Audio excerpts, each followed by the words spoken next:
Cubs, Benzo, I am Mark III, Heitzmeister, and Brick. Did I forget anyone, fellas? I'll take that as a no. I don't think you did, but so. Today we are going to be doing a roundtable discussion and from the depths about, oddly enough, From the Depths. So everyone say hi, take a second or two to introduce yourselves. Hi, I'm not allowed on the round table. I don't think Rick is either.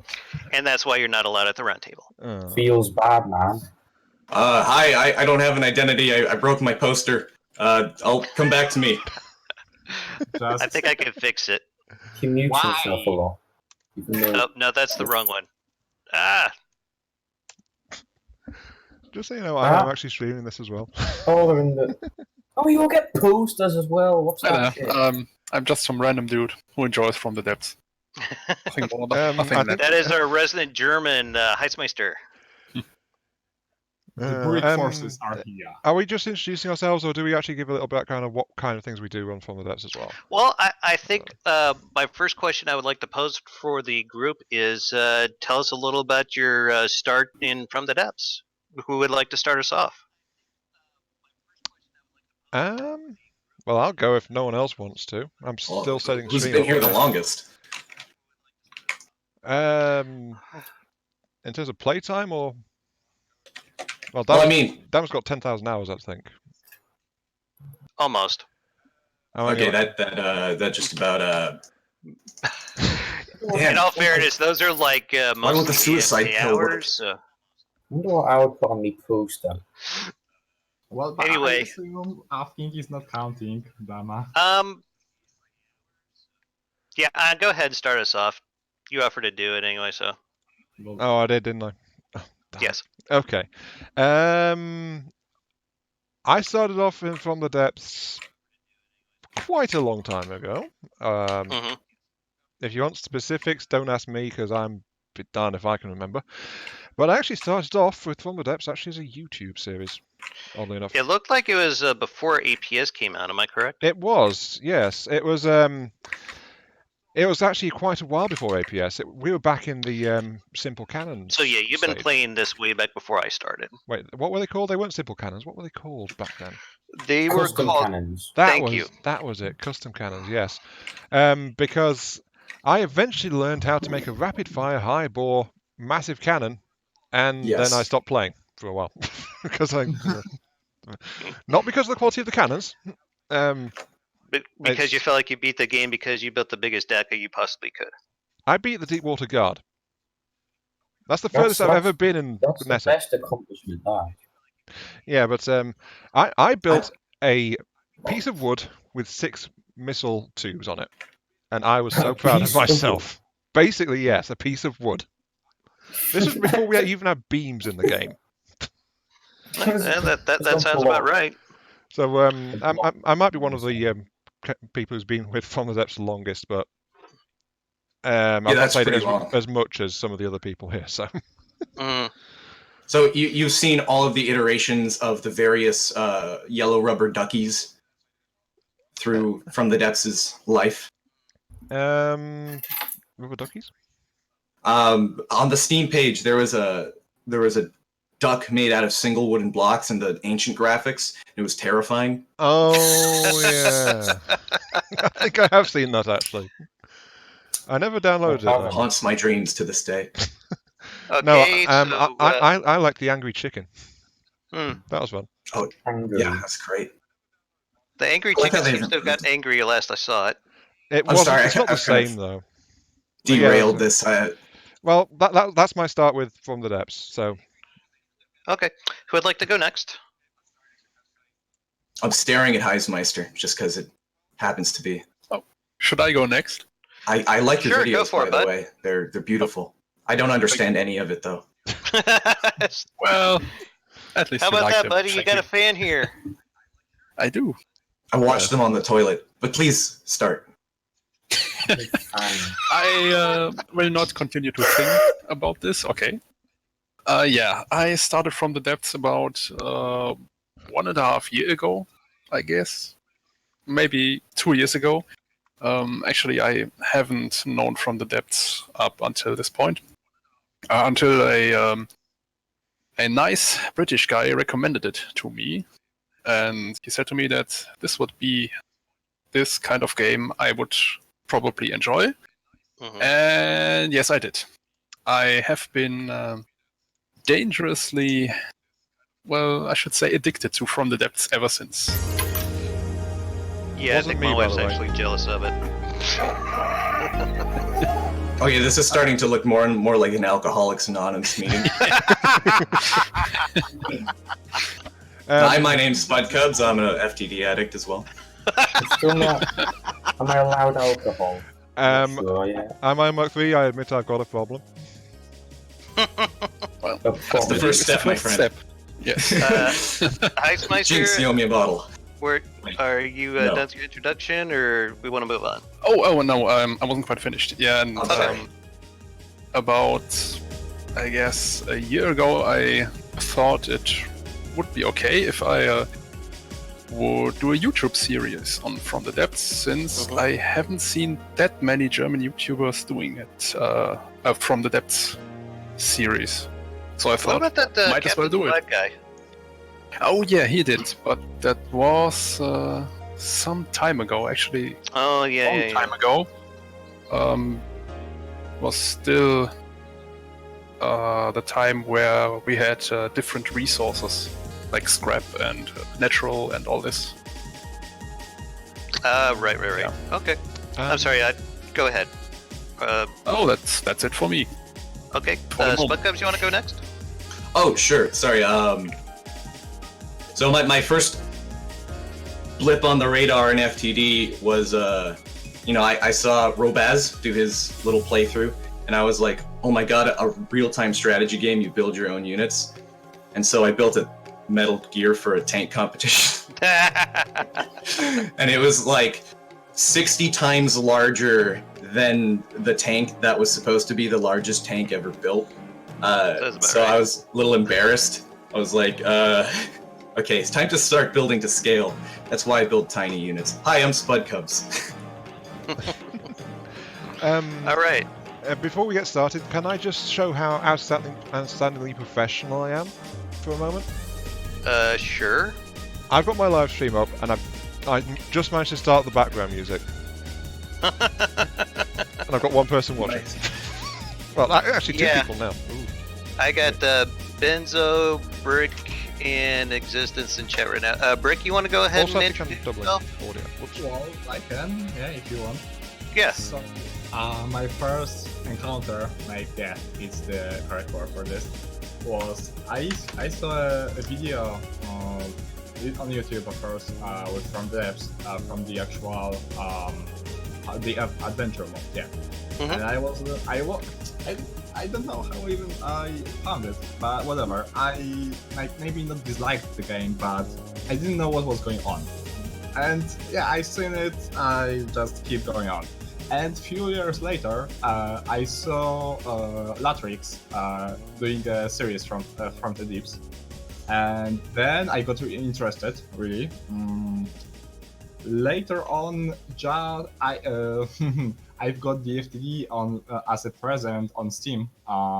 Actually, at the time when APS was released. So from this time, I was sticking to this game pretty much all the time. I checked its updates and what's going on. I was like a rather passive person in terms of what's going on with the game, but I was still building something. So yeah, I enjoyed it. So these days, I guess. Okay. I guess I'll go last then. Y'all know me as Damdog82. I have been playing From the Depths since probably just right before APS was a thing.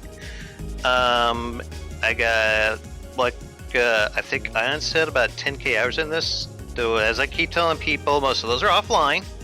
I've beaten the campaign at least twice now, I think. And one of the things that I've always loved about this, the FTD community, is that everyone just always seems so willing to share ideas, and I wanted to be a part of that, so that's why I started streaming. I see Spud Cubs plays Roblox. Do I? Apparently. That's not right here. No, I don't know why. That came out of left field. No, are you looking about Spud Clubs above Spud Clubs? Here, wait a minute. Wait. I've got a solution to this. Hold on. I just need to find an actual image. There we go. There we go. Oh, It hits okay, the home part. Let me What did I miss? just change this really quick. I gotta get up on the ladder. Spud Cubs, he's changing go. his. There you go. Pretty accurate there. Apologies, Okay. apologies for the derailment there. Anyway, This is going well. how about we start off with our questions for the group here? I'm thinking we could go Heismeister and this just kind of let go run clockwise.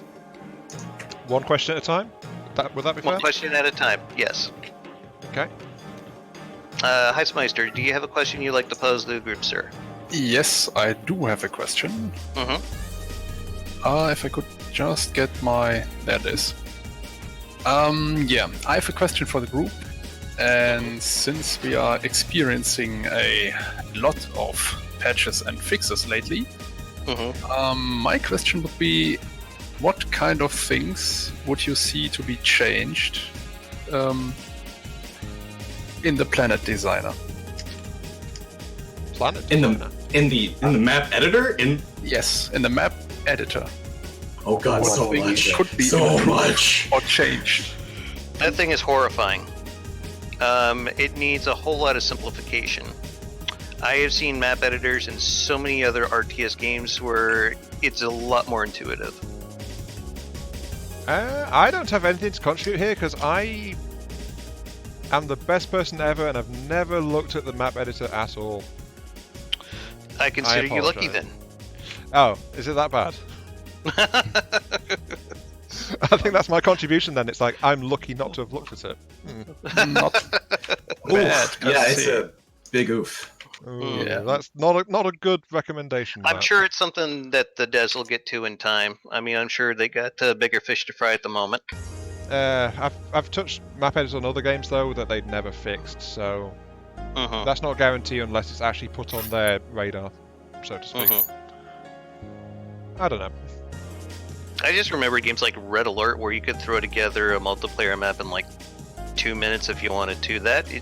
True, but Red Alert's a tile-based game though. I'm pretty addicted to that Warcraft 3 map editor. That really gets my goat. You know what I mean? All those model editing and trigger editing, trigger warning. Raz in my chat agrees, by the way, on the state of the world editor. He says oof fits perfectly, basically. Oof, Hey, Heismeister, I guess we'll move on to Ian for the next question. Ian? Oh, my first question. Yeah, unless Heismeister had a point that he wanted to add to it. No, I don't have any point. That would I. Okay, Ian? Okay, You would, please? well, my first question was, are the high-powered APS weapons hitting too hard? Not the system itself, just the big stuff. As my note for this, by the way, it is, I'm asking this because of that planned update which said that the overall APS system strength needed to be reduced. So that's why I noted down that particular question. I don't mean the light stuff, I don't mean the small stuff, I don't mean the entire APS system,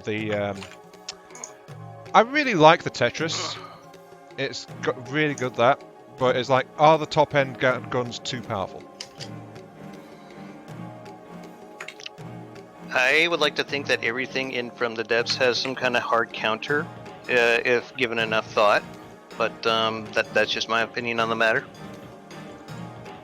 Sorry, could I be reminded of the main topic, like the headline question here? Because I'm blanking out. It's like breakfast time. Are high-powered APS weapons hitting too hard? Not the system in general, just the big stuff. Personally, I don't think any weapon can hit too hard.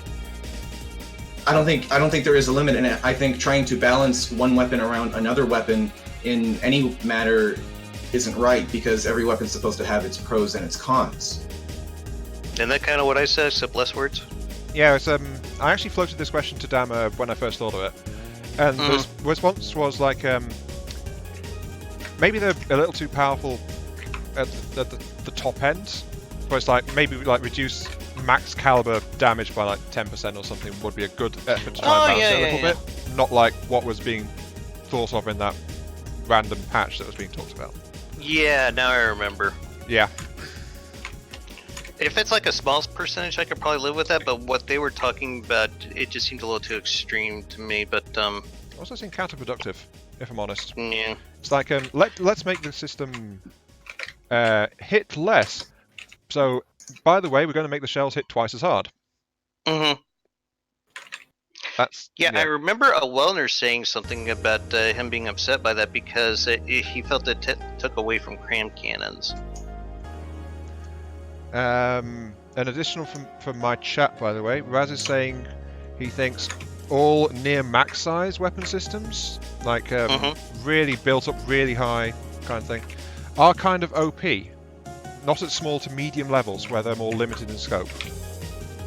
Yeah, but we all have to remember is that those weapon systems are a huge time and resource investment if you want to use them in game as well.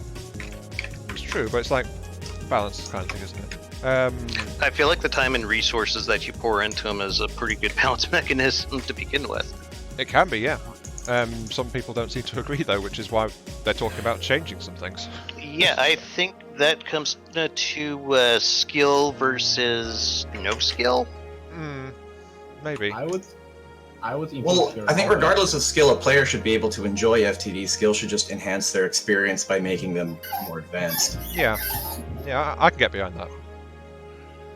Yeah, I think so.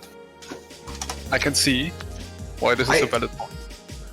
I think there might be like a lot of discussion about game balance and things seeming a little off in certain situations. Like, for instance, everyone wants to always balance Steam engines and APS, because there seems to be a disconnect with like how to actually balance the game. And I've raised this point a lot over the past few months over different platforms, but the ammo system is kind of weird right now, where it infinitely regenerates, but also is something that needs to be in game. And it makes it so that it's something that's important in battles, but not on the map, because you can spawn any size unit and just kind of go about it. But there's no unit limit, so there's no limits on what you can actually do. It makes it like not a game. It's like a sandbox through and through in kind of a bad way. It's like there's not enough. There's too much freedom for the rules it's trying to put into place. Yeah, that's a good way of saying it. Like, it's trying to allow everyone to do everything so much that it doesn't allow an actual game to take place. Yeah, it's like say if there was like a captain unit, like you can play the campaign, but you've only got so many captains because you've only conquered so many territories, so you can only deploy X number of units. Would that be a better thing to have? Like some kind of balancing factor for how much stuff you can just throw at them. Or some kind of upkeep cost, depending on how expensive or how much volume your ship have. Beyond your ships have. Like ammo and stuff like that. Yeah, beyond that. I don't mean to go on a rant here or start one, so I like to ask before I can start going on a rant. But I've thought about this for a few months. Like Heismeister, you were saying, an upkeep cost. Most games have some sort of upkeep cost to like limit the size of your military. It's just like natural. May from I? the depths. Oh, go ahead. I'm sorry. Yeah, I was thinking not exactly a upkeep cost that you have to pay. It could be also implemented that you would receive lesser resources the more volume you bring to the field. So an indirect upkeep cost. I've been mulling over an idea for months. Really, it's something I do like when I'm doodling in school and thinking about FTD. And Oh my god, sorry, my mind's blanking. I'm a little like nervous trying to get everything out because I'd like to type paragraphs, and so I'm thinking take your about time. paragraphs. Take your time. Yeah, take your time. That's why this is You're happening. fellow FTT drug addicts here. Okay, I just like to give everyone their time. I don't like to take up all the You're good. limelight. No, it's Okay, fine. Go ahead. so the idea is FTD has the framework for a good strategy game and for a good game in general. It's just kind of trying to compromise on too many things, and then like I'll explain it. Like the ammo system, it's as it was explained to me by developers, it's there to make sure that fights don't go stale, so that they don't just have no ships fighting at all. Mhm. And under the suggestion of, let's say, infinite ammunition, it's like, but then you don't have to put in ammo to your ship, and it's like, well, you don't in combat anyway, as long as you have an ammo box. It's like there's a compromise there for no reason, it feels, and it's something that shouldn't be there. But on the point of, sorry, maybe I should get some coffee and come back to this. Would you like to come back to this question later? Maybe if I had a written point, because I'm honestly just forgetting about it. Like, I'm thinking so hard about... I'm sorry, what... Heismeister, I'm thinking about... You were talking about something, and I had raised a point about it. It was super important, and I can't remember what it was. We can come back to it later. To be honest, none of this was related to the question anyway. No, I know. That's why I'm like... I derailed myself, and I'm like... No, it was something completely different. Well, someone said in my chat, actually, this is interesting. While you were talking, actually. So, okay. So yeah, you were talking Ammunition. about some good stuff. So, if that helps to reassure you a bit. Okay. And anyway, I am gonna get coffee. Excuse me. I'll come back with no, some written you're points. fine. You're fine. all right, so shall we wait until he comes sorry, back with that then? Oh no, carry on. I'll ask chat what happened in my Yeah. absence. I just want to bring something up here real quick. Looks like SMS Scarlet showed up. I'm assuming that's Scarlet, one of the developers. Said in defense of the map editor, it is one of the oldest remaining parts of FTD, which is probably true, which is what I was trying to say earlier. It's probably going to be something that's going to get an update down the line. So apologies for our criticism. We were just stating how we felt about things. So It's understandable that it's one of the oldest pieces because, well, how was the game built in the first place? You need a map editor for that, wouldn't you? So, of course. Yeah, it makes sense they're trying to get a lot of other stuff working as well, though. So I'm actually very glad to hear that this is being worked on. Since it's quite an important tool, actually, I feel like. I'm sorry, I'm back. I don't know if you're listening. Are you still there, Spudcups? I'm back. Yeah, I'm back. I was just writing down because it's easier for my brain to process written words. Okay. For some reason. Scarlett just told me in chat here. Unsure if I should be mentioning this, but no, we've been considering adding ammunition factories in the same way refineries work now. Ooh. I actually like that idea. Yeah, I'm assuming that the larger the ammunition factory, the lower the cost it would be to produce ammunition. Oh, this is going to tick off so many people. Yeah, I was going to raise the point actually when I was rambling about how I forgot about it, ironically, that the natural upkeep cost of units could be accomplished by resources already in from the depths. Like some people are suggesting bring back 5 resources to make it more like complex and have like crystal and everything. But From the Depths has strategic resources already in it. You have resources, which you mine from the ground. You have fuel, which you generate from resources, and you have ammo, which you generate from technically fuel and resources. Or in the current system, infinitely regenerating as well. Okay. I think like making an option at campaign start might be an idea. That way, if someone really doesn't like it, they can actually choose to use a simplified version of it, just like with local versus global resources. Oh yeah. I don't know. I agree, but at the same time, making more than one type of game essentially makes it harder to make a. It depends on what they think of going with. how feasible that might be or not. It makes it harder to make it like a unified game balance, though, if you know. There's one thing I think I should bring up though before we continue. Who was it that said that in your chat, Dama? SMS Scarlet.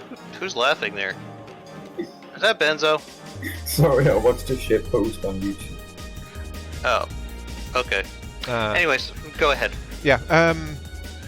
They said they weren't sure if they should bring it up or not, but I think that people in our comments threads from those of us that are streaming is relevant to this discussion because they're involved as well. Like I've referenced to my chat a few times, so by all means bring something up in anyone's chats, and we might try to bring it up in here if we spot it. So yeah, Scarlet says critique when constructive means things can be improved upon, and I completely agree with that. As long as like we keep things civil, I think we can.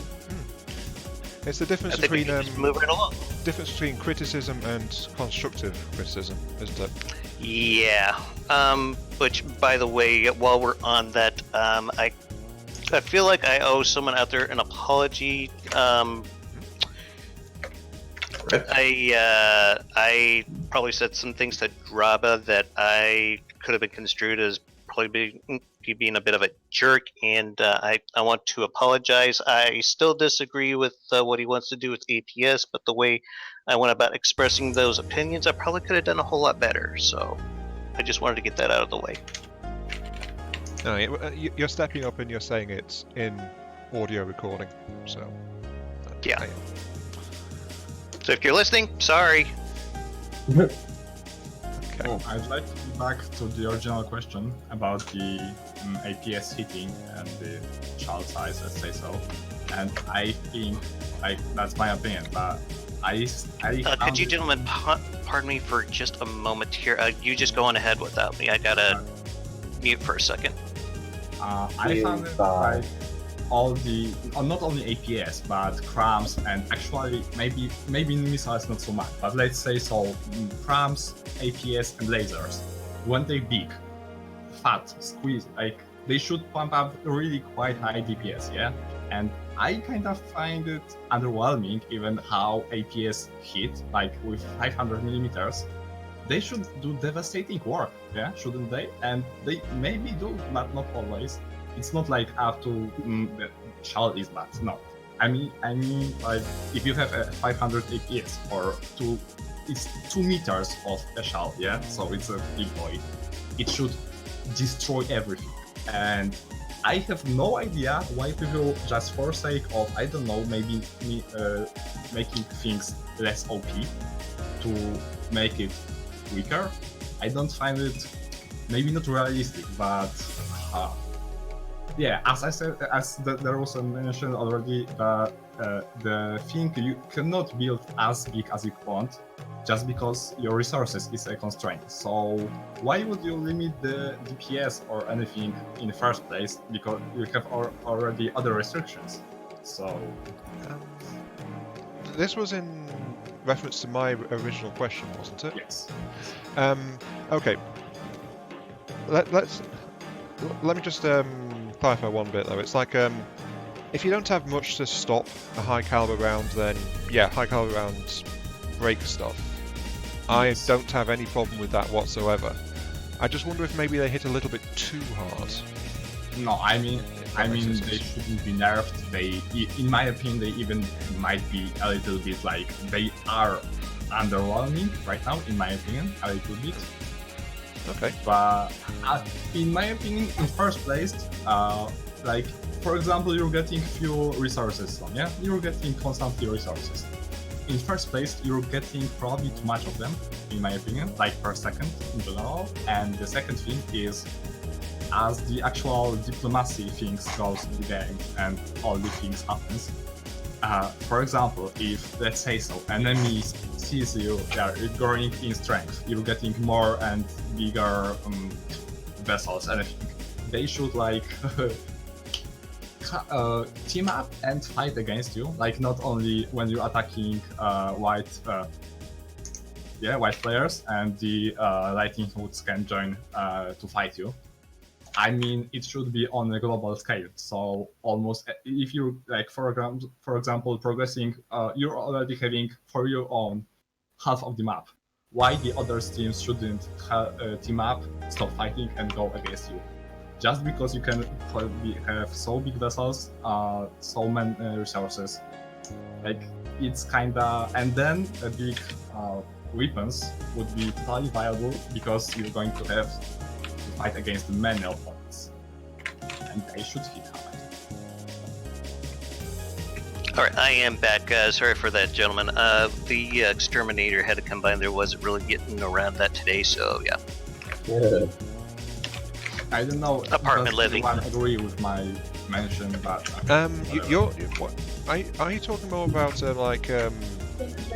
how the different factions should react to you getting bigger and stronger during a campaign? Yeah, is that what you were talking about? It's connected to the, like, for example, any weapon system that is, it's big, so it hits hard.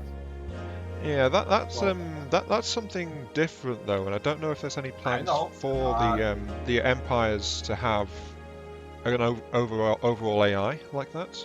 At least I've not heard of. Yeah, that would be really nice. But also, it's not so simple just to nerf this thing, or nerf this thing, or boost this thing. Yeah, no, it's never that simple. It's connected and influence each other. So it's not like only resources or only weapons or only actions. No, it's connected, and you cannot just do something and not looking at other things.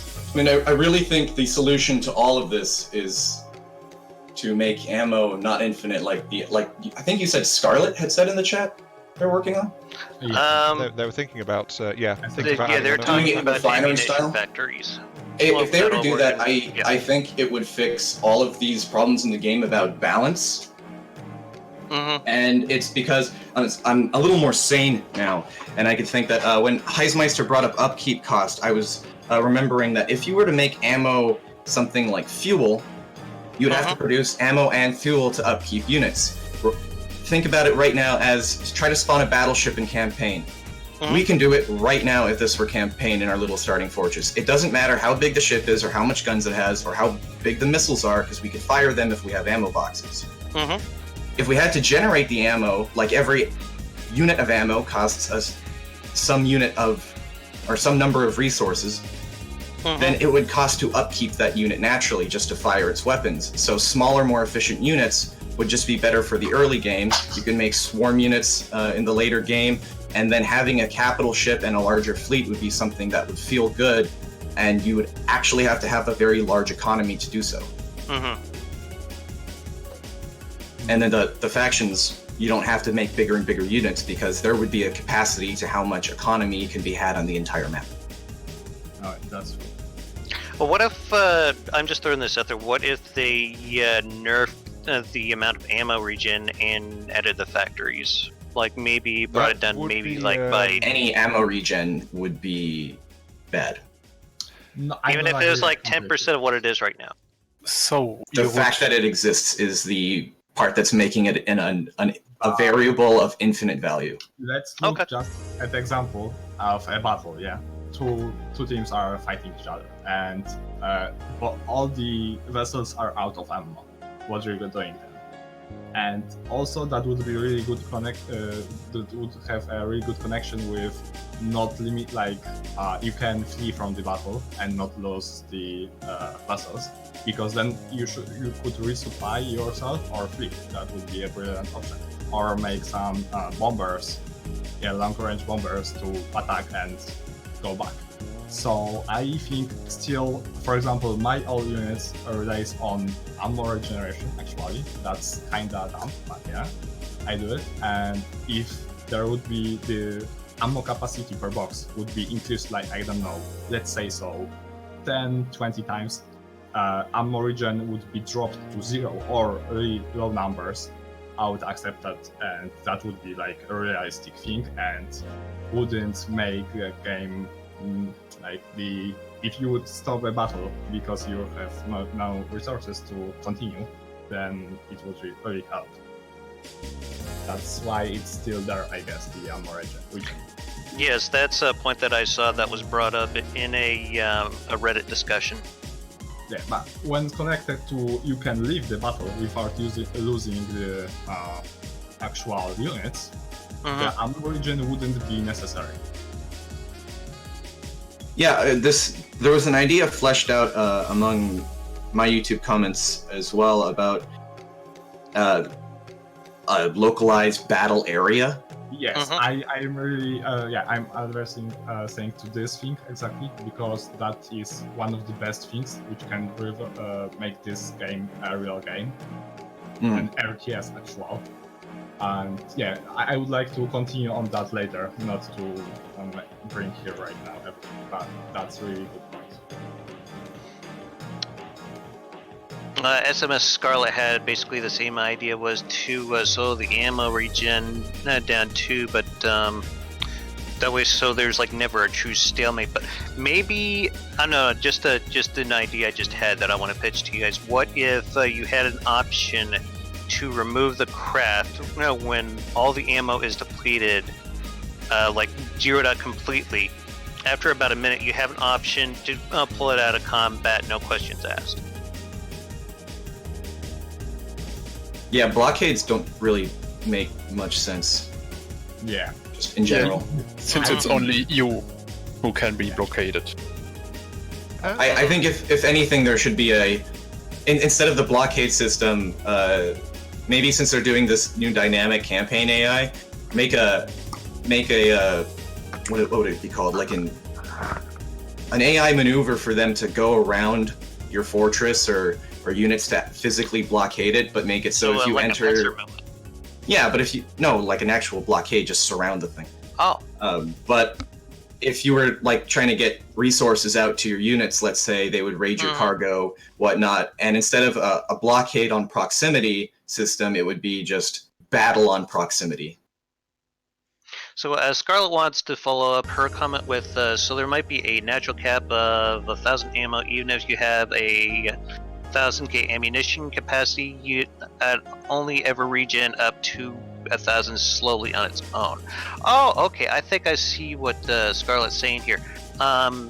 So it would probably be like a percentage of the overall ammo, not like...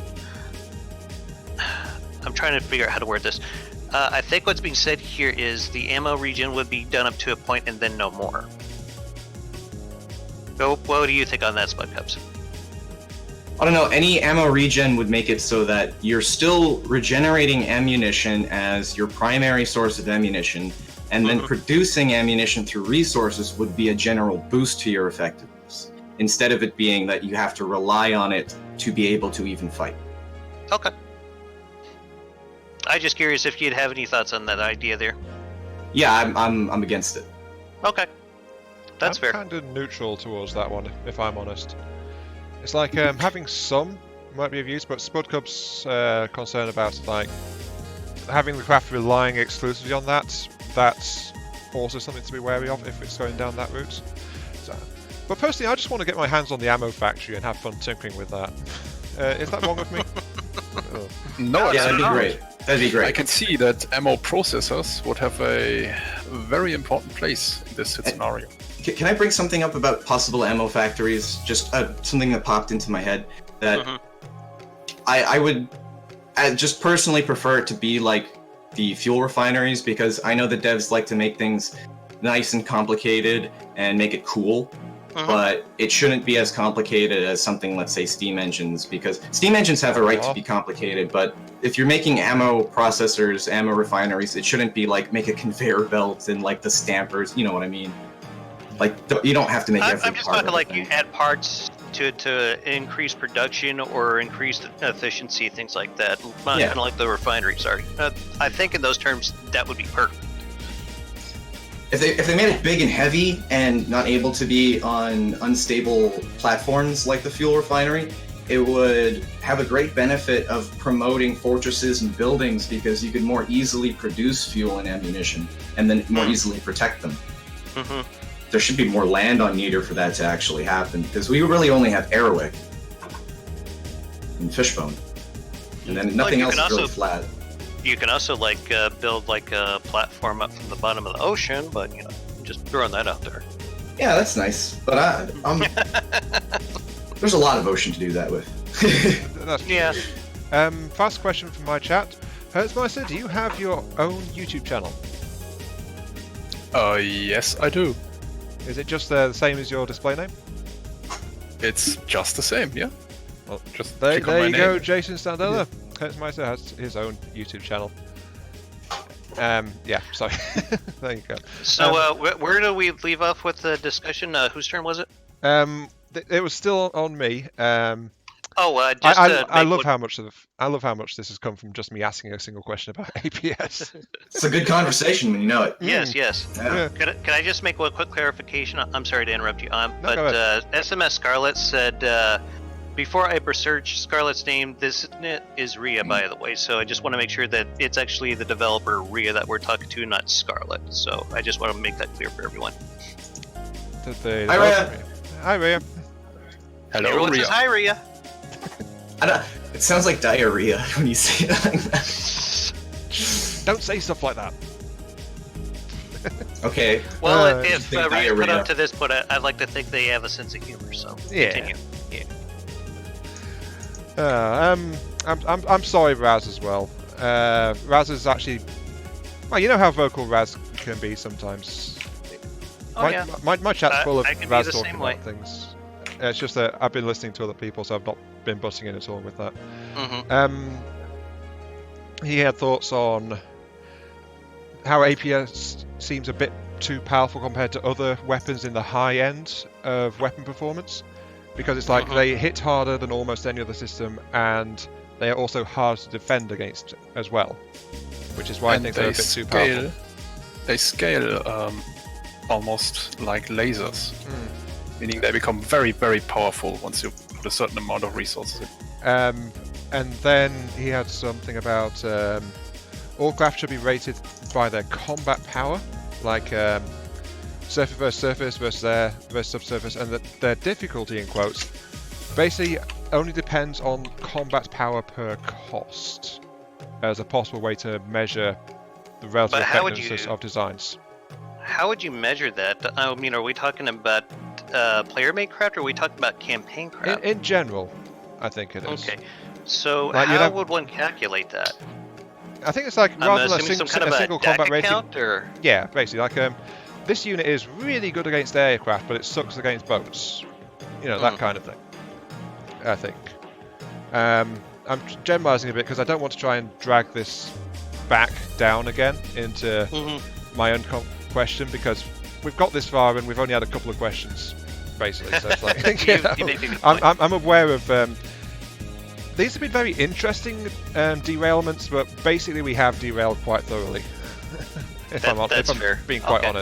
honest. Last one is about forces being able to withdraw from combat. Basically, what Raz says is basically if a side runs out of ammo and has no weapon systems, which does not use ammo, then they have to retreat, aka get enough distance from the enemy so they can disengage and leave the battle. So I'm thinking that's like if they can actually successfully back off enough to disengage, they should be allowed to without losing the vessels. Well, but if they can't get far enough away, then that ship is basically going to be lost. Well, here's my thing. What if that ship is disabled and your ship is disabled to the point where no movement's possible? In which case, neither would have an advantage of being able to chase down the other. So my Yeah, personal but, thought would be they both get to withdraw from combat, but they can't blockade each other until they get fixed. Okay. So maybe like put some sort of timer in there where you have to like Yeah, wait a yeah, minute it's like, or two and then you can withdraw. Yeah, it's like this craft is marked as damaged. It must withdraw and be fully repaired before it can engage in battle once again. I like that. I think that might be a good mechanic. And It's a little restrictive. At Well, least it on doesn't the have to be full repair repair into because battle conditions. that'll vary from ship to ship, but it's like it will prevent them from being able to engage properly in battles again or harass each other until they've been withdrawn to a relatively safe distance and fixed up a bit. And blockading could maybe also disable any transfer of resources from and to the blockaded unit. Yeah, that may be it, rather than forcing the combat. Okay. So there was some extra thoughts in there. Britt, did you want to say something? Yeah, I would like to ask, why though you want to do any kind of those like restrictions, or like the crafts are behaving exactly this way, like you're prohibiting them from fighting, or rotating, or anything? Just not let them move. Like you need to transport it back to the base and repair. Enemy fleet can pursue it and actually kill it before it gets to your base and get repaired. Like, why not make it dynamic? Like Spad Caps have actually proposed, and this is really good mechanic. Probably hard to implement, but it would make this game really. Probably because it's hard to implement. Yeah, stuff like that. There's all sorts of different ways. I mean, we're bouncing stuff around, but I think we've come up with like 3 or 4 different opinions on how it might work out already, and this is just among a couple of people. So probably all of those propositions were really restrictive, as I would like to say. That's fine. Yeah. Don't think this is just a conversation between 4 people, because all of us have our chats, and everyone in the From the Devs Discord, and everyone else listening. Yeah. Yes, there's more going on here, but. It's kind of like we have the eyes of the world on us. Yeah, but we don't. We also, at the end of the day, there's only a few voices here as well. We can't articulate every version of everything to everyone, unfortunately. We're only human. So I guess we move on to Spud Cup's question? Yeah, if we think that my question has been well and truly murdered and laid to rest, we should move on to Spud Cups and let him get his first question it's a dead zombie. Yeah. Oh. I don't have any questions for him. Okay. Well, you'd more than brought up your fair share of topics. So. This is true. But no, it's mainly just meme until you dream, boys. Meme until you dream. Actually, to make this sound more official, Raz is actually asking, is someone taking notes to post the summary on the official forum later? Well, this is this is all being recorded, so... Yeah, it's recorded and streamed. Yeah. Also, Raz then said immediately after, I'm not volunteering. Clever. Also, don't write anything down from the first part of the stream. Ria wants to remind us that in these stalemate situations, both sides, when they're too damaged to do anything, the player can always directly intervene. Yeah, I'm assuming that just jump in with your avatar and do whatever you need to do. That is true. In the time of... I'm sorry, go ahead. I still remember back during my first ever YouTube series, I actually got yelled at by some people in the comments because I went and boarded and captured an enemy ship because my ship got damaged.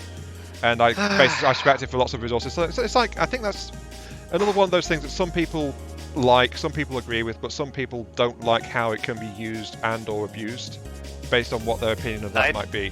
So I don't know if you could really call it abusive. It's something that's built into the game itself. Let me put it this way. I went in with a small boat. My small boat got crippled. I captured a massive sailing ship worth something like 20 or 30 times the resources of my craft that went in. Right. And I immediately scrapped it and used it to build other stuff.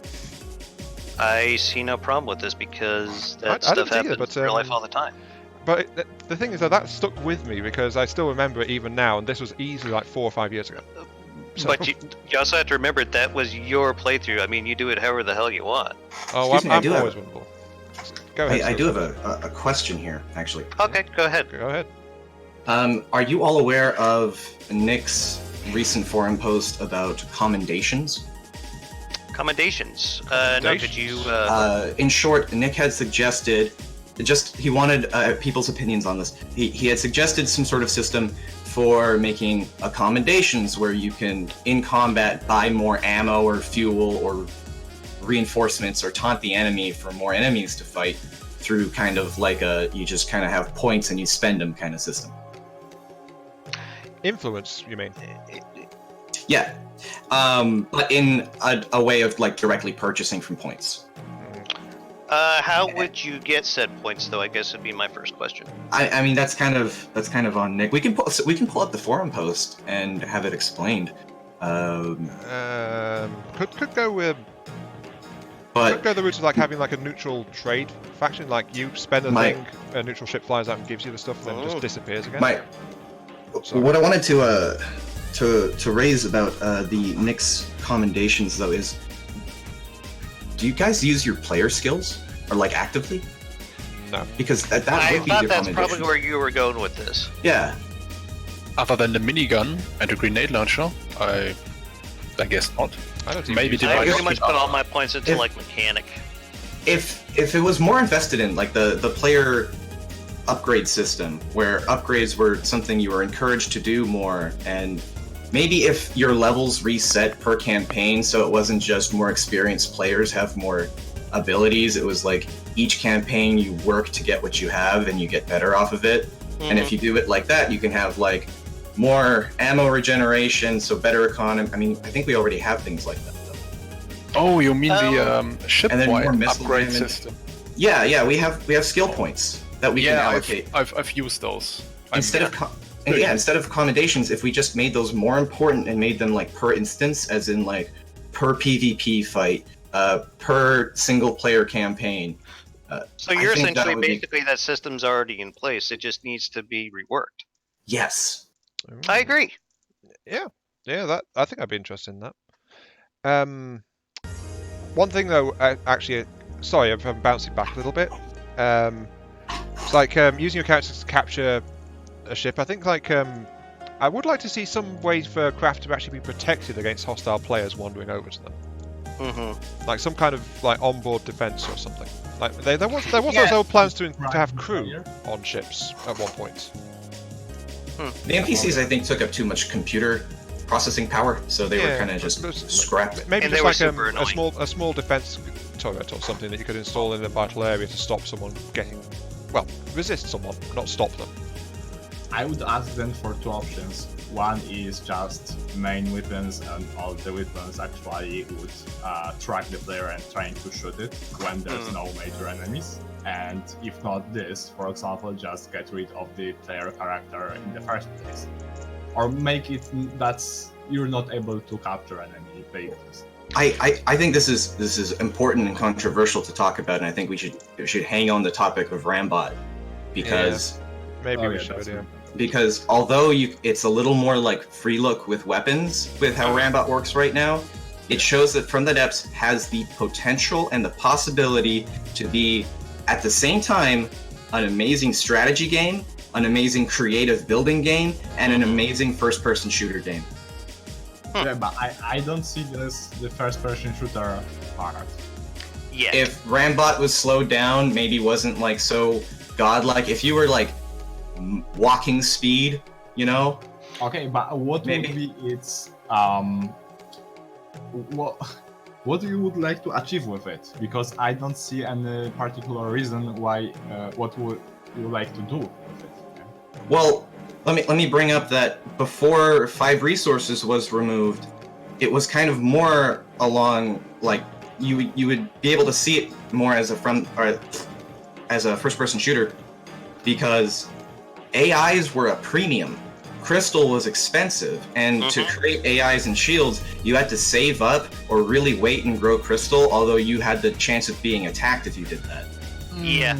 And so you had to kind of focus on either limiting yourself to 1 or 2 units, or just trying to capture. So it would require actual crew, as it was mentioned, and I think it would be a viable option. Then Rambot would stay. Maybe just make AI parts cost some sort of another premium resource like we used to have, because it seems like that would be appropriate. Like lasers and other high tier weapons, so that they have a reason to be high tier and do more damage and have advantages. Okay. I just want to bring up something that Ria's brought up in chat here. Maybe if they were active defenses against a player, like Ria seems to think maybe some type of simple weapon could probably fill that role in the future. Probably could, yeah. It would, no need to a full system, just like something small.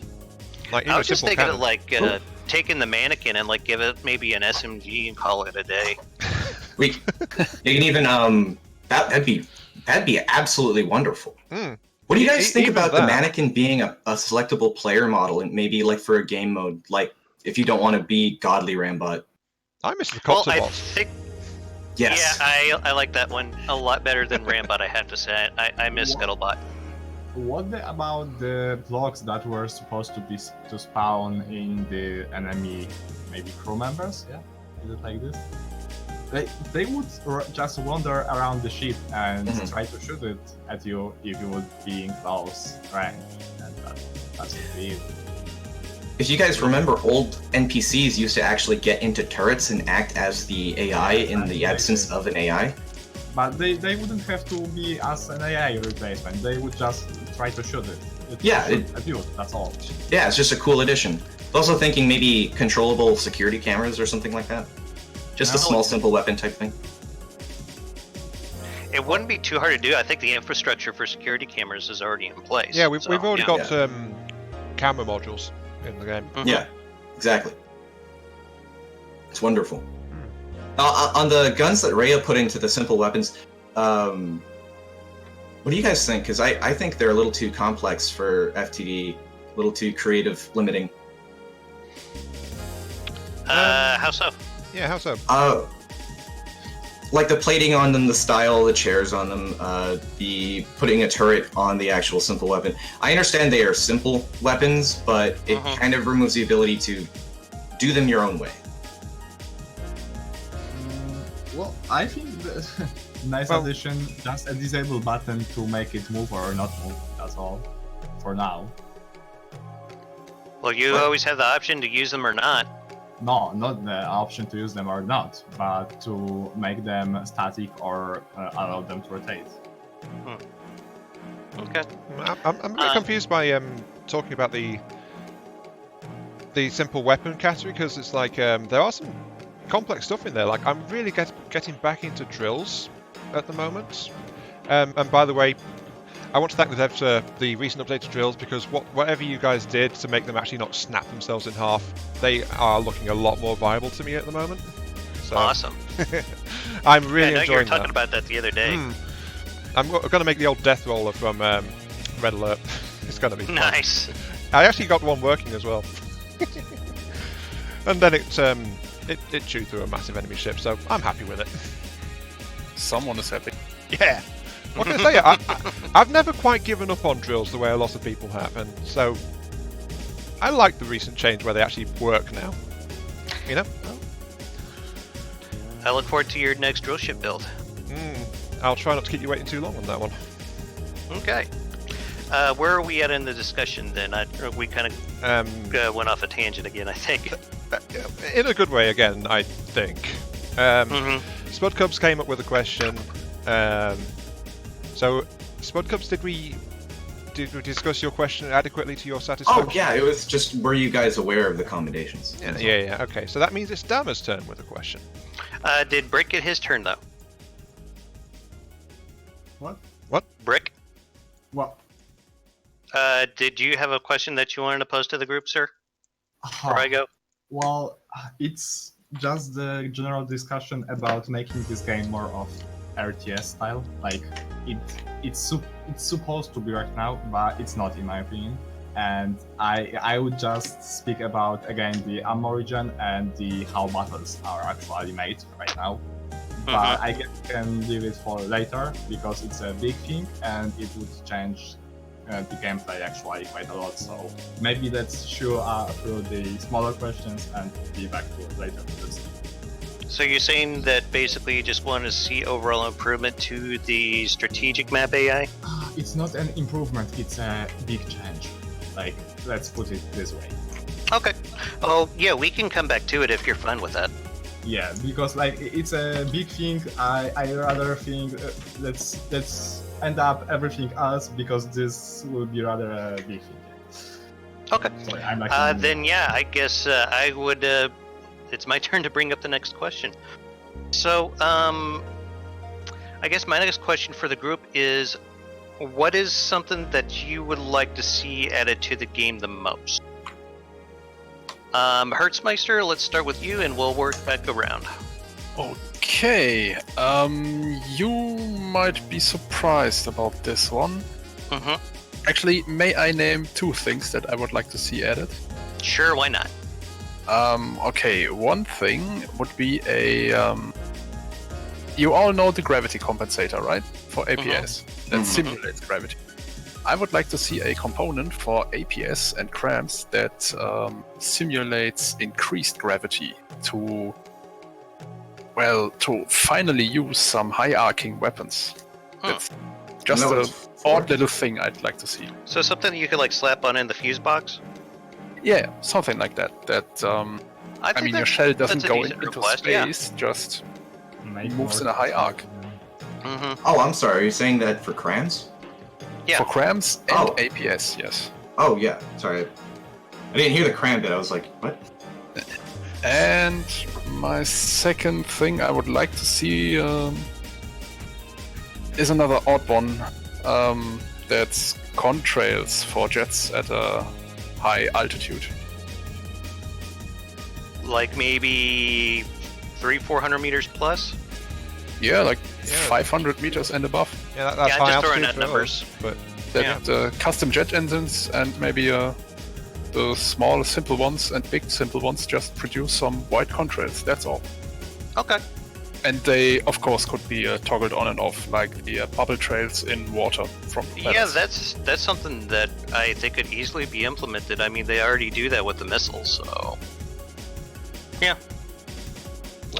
I have just another thing that I would like to see. I'm sorry, I'm stealing everyone's time here, but torpedoes used to show a bubble trail on the water surface not long ago. They don't do that anymore. It's kind of sad, I think. They should probably bring that it's back. not exactly something that would affect gameplay, but just something that would be a nice visual. Yeah, just a nice visual. Okay, I think that'd be acceptable. Ion, same question. Well, you already know the answer to this one, since every time we talk about what might be nice to have from the depths, I bring it up, and that is, give me my darn plasma cannons. There it is. Give me my darn plasma cannons. Yes. Though, should I go into the whole rigmarole of my actual thoughts for what might be a decent system for that? You know, the one that's a bit like Steam, or would that be like... If you can keep it brief, sure. Okay, my thought was like something similar to the Steam system is now. It's like a central source that generates the plasma, pipes to take the plasma to where you want it, though we'd need a turret base that could actually accept a pipe like that going through. And then you'd have the actual turret part of it, which is kind of like a laser turret right now, you know, like a separate block system part. And that would affect how the actual plasma shot works. Like, it gathers up the ammo like a cram cannon's ammo box does. And then it's like, does it release all of that at once? Does it release like lots and lots of small shots? Does it wait until it's full charged? Or does it wait until it like can just fire a single volley? So almost like the PAC mechanics? Yeah, except it's like it's ammo based. Effectively, since it relies on ammo being supplied to it by that central plasma generator, like a laser core. So I guess it's like a hybrid system kind of thing. Functions a bit like Steam, but it's more similar to a laser system overall. You're making my little Rambot parts excited talking about it. I think some of the discussions are like of how the Covenant plasma weapons in the Halo books is a good example. Like, we all know the Covenant plasma torpedo, long-range plasma shot, big, burny, scary ball of fiery death kind of thing. And then in one book, Cortana got her hands on one of those, and she basically turned it into a plasma lance. It fired them. So she gave someone a burning sensation, is what you're saying. A very precise burning sensation, yes. But it functioned more like a laser because she like really focused it down, and it became. She cut some Covenant ships in half with that thing. That sounds like some Emperor's Wrath kind of shit right there. The thing is, though, it was the same turret mechanism as the plasma torpedoes use. It did that. But she only fired it a full of times, and then it depleted the plasma turret's local reserve of plasma, and it would need time to recharge. Okay. So it's like, you know, it wasn't meant to work that way, but it could. It just wasn't built for it, so it didn't work that effectively overall. Though the bisected Covenant ships might beg to differ. Right. But yeah, so it's like that. It's like you have this resource, decide how you want to lob it in the enemy and watch hilarity ensue. Or if you do it wrong, your ship's going to blow up instead because someone breached your plasma core. Good job, you. Spud Cubs, well, we already talked about that you want to do some things with ammo, but do you want to expand upon that, or do you want to bring up another thing that you'd like to see added to the game? Oh no, the thing I want to see added to the game, and by added to the game, I mean the main campaign, Neater, the main planet, the thing that everyone plays and new players do. I want it to be expanded. Just literally bigger map dimensions. And interestingly enough, a difference between when gravity ends and where your atmosphere ends, because I feel like jets flying off into space is a big problem, especially when the stratosphere is only so small. I could see how that'd be an issue for you, because you're probably one of the best jet designers in the room that I know of right now. Oh, thank you. I can't even build a plane. I just recently tried getting into them, and they're okay-ish, but Spud Cubs is like on a whole different level. So, well, not just for planes would it be great, but making like a new domain for airships. I know AIs have a limit to their range, and you want all units to kind of be able to fight in the same volume, but it kind of removes the benefit of having airships or air vehicles in general, besides they just go fast. So why not just paint it red? A floating island kind of map? I was just saying, why not just paint it red, Red goes faster. Red goes faster, yeah. Definitely, that's why I paint all my jets red, definitely. A fellow orc fanatic. But more ocean and more land, just bigger map dimensions in general, making more nothing, right? Because nothing is as important as something in a game. Contrast is great. To have a great open space to travel your fleet over and to have to resupply over a great distance to try to siege an enemy city, like the Onyx Watch throne that's just covered in bulwarks. Those like that, supply would make sense. Aircraft range would be something you'd have to consider. Fuel use would be something that would be much, much, much more important. So you want to add a heavier strategic element? I think so, yes, and I don't think it would affect the way people play it as a designer or model builder game, because they would still be able to do that and then do tournament style gameplay without any of these ammo or map dimension changes affecting them at all. Okay. Anything else you'd like to add to that? I'd just like to reiterate that maybe max the gravity hideout, but keep the atmosphere a little lower so that you still have to kind of shoot through a little bit of gravity with ion thrusters before you can actually get out of it. Oh, okay. Good. Brick, do you have anything that you'd like to see added? Well, I have things I would like to see changed, not like on big mechanical, or maybe also. But let's start from the probably simplest one. First thing is we have nukes in the game, yeah. Yes. And they are deadly, I have to admit. But their seems pretty like nah for me. So what I would like to see as a change in game. First thing. Nuke block would be maybe not deleted, but changed into something like a nuke core, let's say so. Like, if you build few of them touching each other, you can actually make a big nuclear charge, actually, and make it work as, I don't know, a big oof for everything. So you wanted to, find a way to supercharge the tactical nukes, is what you're saying? Well, yeah, they wouldn't be a tactical nuke, they would be an actual nuke. So I don't know, like everything in range of 10 kilometers is... I know, I was just trying to boil it down to simplest terms. Yeah, everything counts. So bigger explosives then? Not bigger explosives. The just nuke for an actual nuke, not a... Just a little blippy thought in my head. What do you think about it being like a large missile attachment that takes up like 4 meters of it minimum? That's my second point. That is tempting. I won't lie, that is tempting. I would like to see in big missiles you would be able to add a nuke component, which would be an actual tactical nuke that we have in the game, which would be like, I don't know, 15 times more expensive than like an HE warhead for now in terms of ammo cost. So when it hits, it does nice oof, but it's really like costly. Also, as I mentioned, right now the tactical nuke would, I don't know, cost like one block would cost, let's say so, 20k, 30k per one block. And if you, I don't know, stack 9 of them close to each other, if they detonate, they destroys everything in range of, I don't know, 15, 10 kilometers.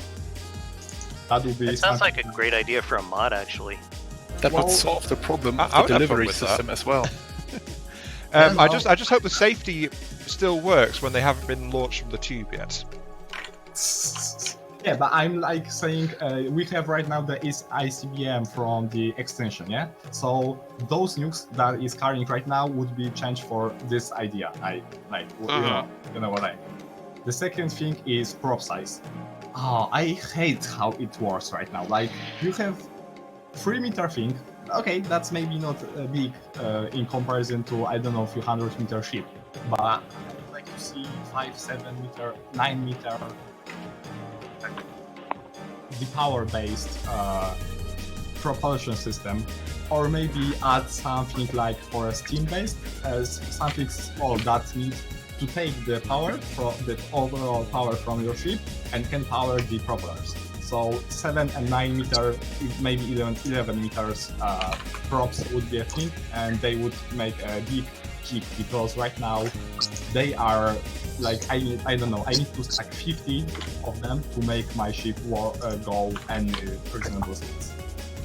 Could I just put things on hold for a second? Looks like people are giving us questions here in the from the depths, typing at voice here.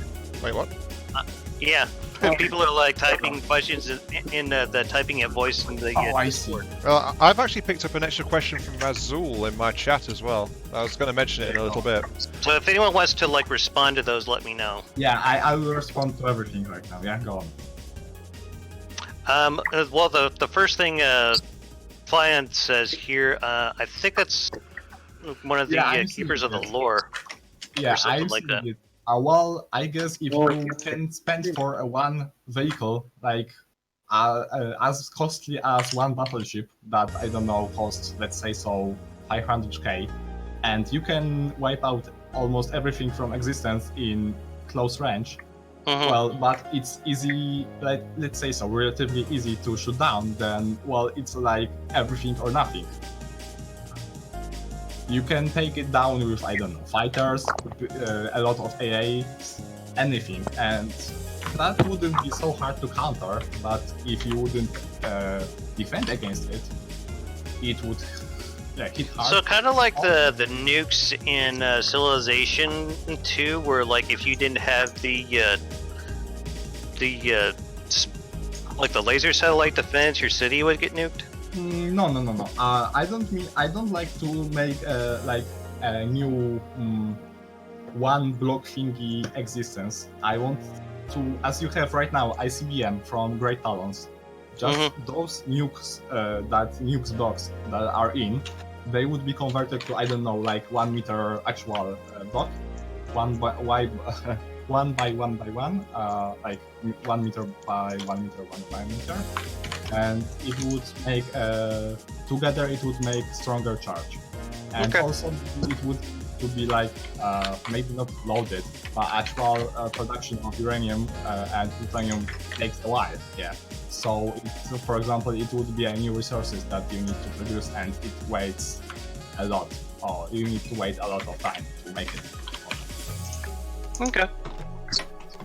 What if they brought it back in the form of crystal? So that we can get that like delicious premium resource. Or something like this would be beneficial. For example, a lot of people wanted actual nuclear power, so it would be viable for nukes.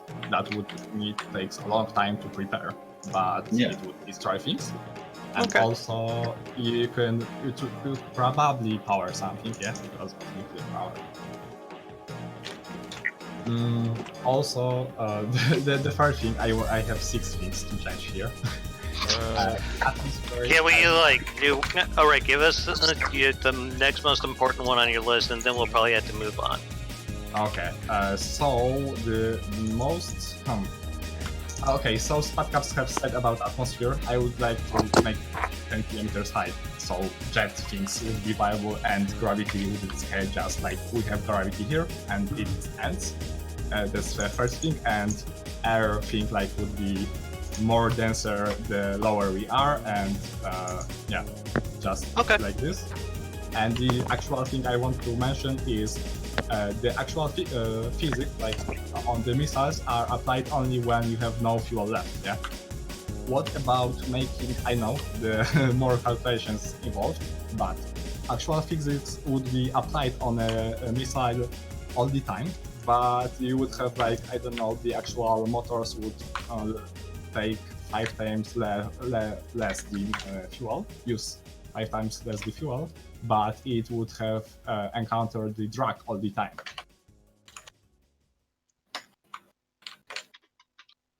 So it's not like free to fly as it wants right now, because it's totally not physics based. You have only physics applied when its fuel is out.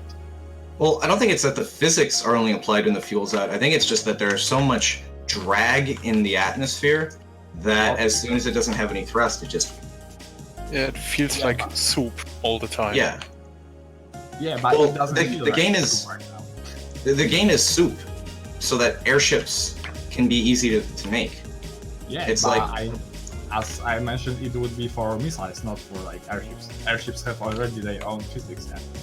I know, but I'm saying like the soup in the atmosphere is there so that it doesn't take like a ton of thrust to put something in the air. Yeah, I know. And it's just a symptom of the... I really dislike this because yeah, it should be denser. But for example, like planes would actually fly because of the how it's called. I forget the word. The lift, because of lift. Like we have right now, it's so artificial for me.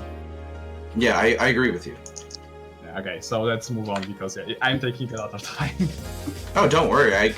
Do we have a time limit for this event? Not really.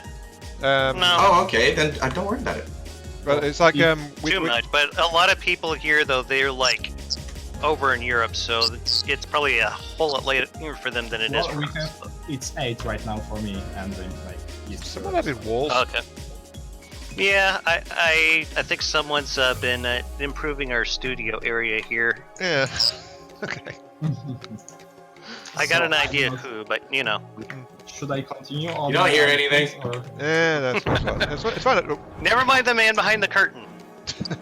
I didn't see nothing. Yeah, what, I'm sorry, what were you gonna say, Rick? Okay. Should I continue on my 3 another changes, or should we move on? I think we should probably move on from there, but thank you. That's a lot of stuff for us to think about. Oh, the fortress is dying because engine, right? What? Let me fix it. What? Sorry. Oh, the engine was taken out, so the fortress is dying I'll- because it's losing power. I'll put Oh, it next to is that all? Okay. to the cast. I'll that fix it. fits Nick. Just put an RTG and a fuel. Yeah, I was gonna say, just like slap some RTGs and batteries and call it a day. Oh, I'll slap it all right. Giggity. All right. I guess that's the thing that I would like to see added is basically a quality of life thing for me. How many of you all have like placed an engine from a platform and then you're like, oh crap, I put this in the wrong position, or it's the wrong engine, or who knows what? What I want is some kind of reverse mode version of a prefab where you say between these spatial coordinates, I want everything wiped out. That would be my thing. That sounds actually quite useful. Mm-hmm. That or an undo button. Undo button would have been my. That's at the top of my list as well. If prefabs if you could tell a prefab to just overwrite an area, that could double as a delete. That would, yeah. Yeah, I think what Dan was talking about was like if you set an area like with a current prefab, but then it empties out that area, so it just destroys all blocks within that area. Yes. That's pretty dangerous. If you, for example, I don't know, have you made anything like this? You had an engine, and something haven't worked out, like, I don't know, a few pipes haven't been added or something, yeah. And you're going to make the same, you're going to spawn the same prefab over it, yeah? Overlap totally. And you misplace it by 1 block. So right now everything that was like the new prefab where it had holes and the old prefab where there were blocks, they're going to be deleted. I wouldn't like to see it. I wouldn't like to see an actual tool for deleting as a anti-prefab, but not one you're making, but as in-game, which actually deletes, not overwrites. Okay. I mean, yay. But yeah, mostly for me, it'd be like quality of life stuff in the build mode. But that's where I spend most of my time. Okay, I guess that's all my questions. So who do we want to move on to? Ion, that means you did yours, right? We've done a question Yeah, from we did. me. Spud Cubs. We've all done one question now. Okay. So wait, can you hear the voice chat? Yes. Oh, nice. Sorry to interrupt. Who's this? Are you sorry? Are you really sorry? Well, not that sorry. Oh, Doesn't sound like it. Hello. Slightly. Hi, Flans. Flans has been lurking in the chat for a while. He just hadn't said anything yet. Anyway, go ahead. I didn't mean to cut you off, man. Go ahead. Fly on me. Okay.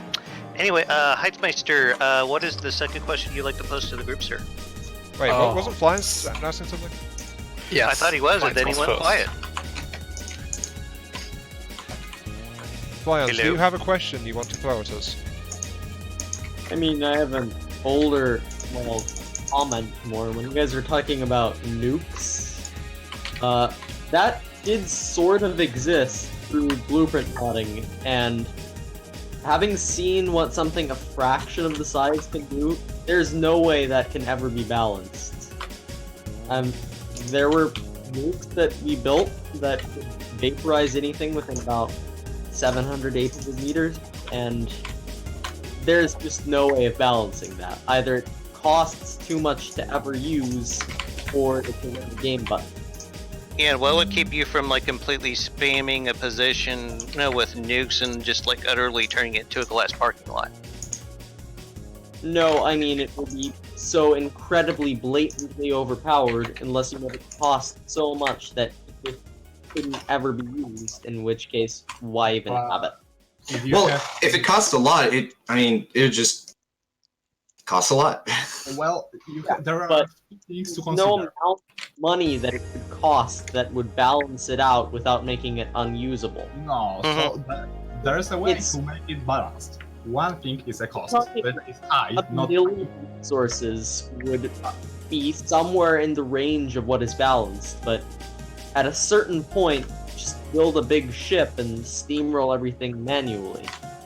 Well, I mean, a cost would be one thing, and the another, you can take it out pretty easily, yeah? Like, you would have certain ways of getting rid of a nuke going straight for you.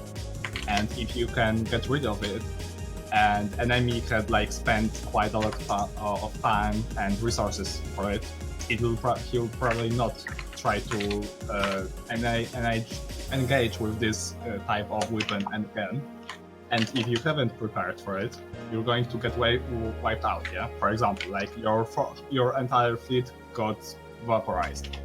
But you're going to know that enemy can throw nukes at you, so we're going to prepare for next time. And I think it wouldn't be unbalanced because you're going to be able to defend against it. That's the point. I just think you drastically underestimate the value of removing an entire fleet from existence. Oh, okay. It's not like... Okay, it would remove, actually. Like, it should have removed things in quite some considerable range, but... We have those in the game. They have existed in the past. Like, actually existed in game without mods. People tried in their What rank? campaign runs balancing them out, but throwing away resources for it. I hate to cut you guys short, but I think you guys have kind of made your points here, but we probably need to move this along. Yeah. Sorry. So, on the topic of moving things along, Hector scared me. What? Look how small he is. That really does put the game in context. I know, right? You're dealing with meters, like 15 meters. Where'd he go? You see, that's small. I made him microscopic and he disappeared. Oh no, I just moved. Sorry. Continue. Like a poltergeist. What? I was tapped out because I was marveling at how many people are actually in the voice channel now. I was know. Wait a second, what's that? Weird people popping in and out of it all the time. This is grown like crazy. I'm not complaining. Hey. I'm glad you're all here to participate. Anyway, we were going around with the question. Whose was it? I think it was Heistmeister's. Yeah. If we're going rotation, it's Meisters again. Yeah. Sorry. I don't mean for us to keep getting derailed. Okay. I feel like. May I? Yes. Go ahead. Oh, okay. Thank you. I feel like I'm having the odd questions this evening.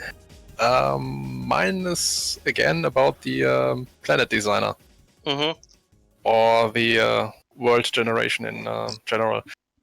Yes. I would like to see what do you think of an ability to decrease or entirely turn off the underwater fog or murkiness, whatever you want to call it. Yes. Ooh, I like that. Or at least So turn it down. So that there would be where a you have like possibility. some way to modify, at least. So that there would be a possibility to have, well, for example, an entire campaign just focused on submarine battles. Mm-hmm. That takes place underwater. Yeah, a toggle for fog would be nice. And water. I would like to have I mean, even if it was like something in the options that you can click on and off, I mean, we can already, to a limited extent, control the weather and waves in there. Exactly. Doesn't have to be mandatory, just an option. So Yeah, anyone else looking at Spud Exactly. I'm sorry, it's just too funny to me.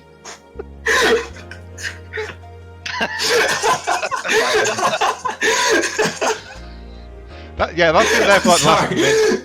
That's been there like for the last minute. Yeah. Hey, I've done some weird things with him too. Heitzmeister has seen this in person, so yeah. God, that sounds dirty. Don't tell me, I might get banned on was- Twitch.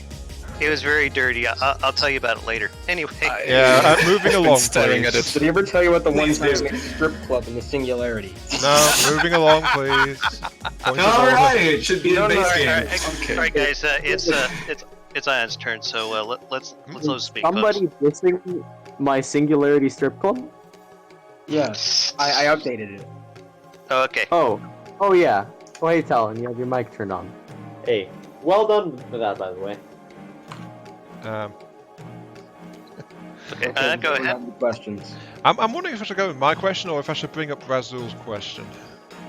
I told Razul I was add it to my list, so I'll go with his question then, rather than mine. I can already tell it's going to be a bit of a polarizing one because I've literally been watching the typing at voice channel going on about how crams are too powerful now, and that's an exact counterpoint to Razul's question, which is Razul asks, how do you guys consider the balance of cram versus APS? IMO, cram is currently obsolete since APS can do everything cram can, just cheaper, easier, and smaller. And then, ever since that came up, basically my stream chat has been talking about how generally been talking about how cram is not as good as APS, or it's just that they don't have much use for crammed weapons in general, which, as I said, is actually directly opposite to what's been going on in the talking at chat channel on the Discord. I personally feel that Cram is more of a specialized weapon, whereas APS is more like a jack of all trades myself. But I just use Cram for fun. I like Cram for like heavy ordnance style attacks because it's like they can do a lot more explosive damage. And Cram bombers can be scary too. Let's not forget that. Yeah. If they hit, that is. Yeah, though they can have like time fuses to make sure they go off. Time fuses, yeah, that would be what I would use to try to fix that issue if I was having. Yes, I saw that. These hands. These hands. These hands. I've just noticed. Bro, my hands are like. Ion, do you feel like that's been thoroughly discussed for you, or do you have other points you'd like to make? Well, as I said, it wasn't my question; it was Razul's question. I'm not, but the immediate response we've all kind of had, isn't it? It's like Crams are more situational, but they can still be quite useful. Yes. Okay. That's kind of what I feel. Do you want what would have been my second question, or shall we move on to Spurs? Well, actually, on the topic of Crams, I think they're a relic of the past of FTD prior, and they weren't removed due to it would break 99.9% of the crafts at the time. I think there should be one cannon system. This might be an extreme opinion in the FTD community. I think there should be one cannon system, and if Rhea's putting in Rhea guns into the game, we should either keep it separate from the main game or move completely to Rhea guns as an upgrade to APS and remove Cram completely from the game. Rhea guns isn't planned to be an upgrade to APS. I know, but I'm saying there needs to be one cannon system, not three that are completely different in complexity. I kind of disagree. Yeah, I feel like there shouldn't be 20 different cannon systems, but one system gets still very fast. For those that do not know, the voice that was just speaking is Elongated Muskrat, who has joined the voice chats. Just thought I would mention that. Do we add a statue for him? Well, I kept it limited to 4 people on purpose because From the Depths gets a little wonky after 4 people, so yeah. Yeah, I'm not playing From the Depths right now. Okay. Yeah, we've got a lot more people speaking than 4. Yeah, this is grown like crazy. I'm kind of surprised and delighted by the outcome, to be honest. Ion, I guess did you have the question that you wanted to pose to the group, or do we want to move on to Spud Cubs, or what would you like to do, I had one, but as I said, in the interest of time and fairness, I'm willing to let the question from Razul count as mine if we want to move it along to Spuds. So that's up to you guys. Spud, what do you say? Oh, I'm gonna search my chat for a question. Doesn't look like anyone has one, so I'm gonna ask: do you guys play any of the other custom planets that are built into the game, or story missions, etc.? That's right. I play Ashes of the Empire. Ashes of the Empire, I've done that up until my file bugged out. Yeah. I tried Ashes and Gala. I took out all the Deepwater Guard and all the Onyx Watch with one plane. Nice. Yeah, I played the Onyx Watch campaign and the Twin Guard campaign, actually. I think at one point I'd like to try doing Glau. Did you make it through the Twin Guard campaign, though? No, it seems to be bugged. At the time you have to, well, the objective is to capture one of the AIs, and when I captured it, it showed the failure screen for me, since it considered the AI, the construct destroyed, and then... Oof. Well... Oh, okay then. Still, fighting the Twin Guard is probably one of the worst things in the game, just because of the sheer amount of repair spam. I mean, I'm not sure if it's changed. It was... Let's just say my patience has run out a few times. Especially if you're trying to play on Godly, because some of the Twin Guard designs are just incredibly powerful. I mean, the Titan...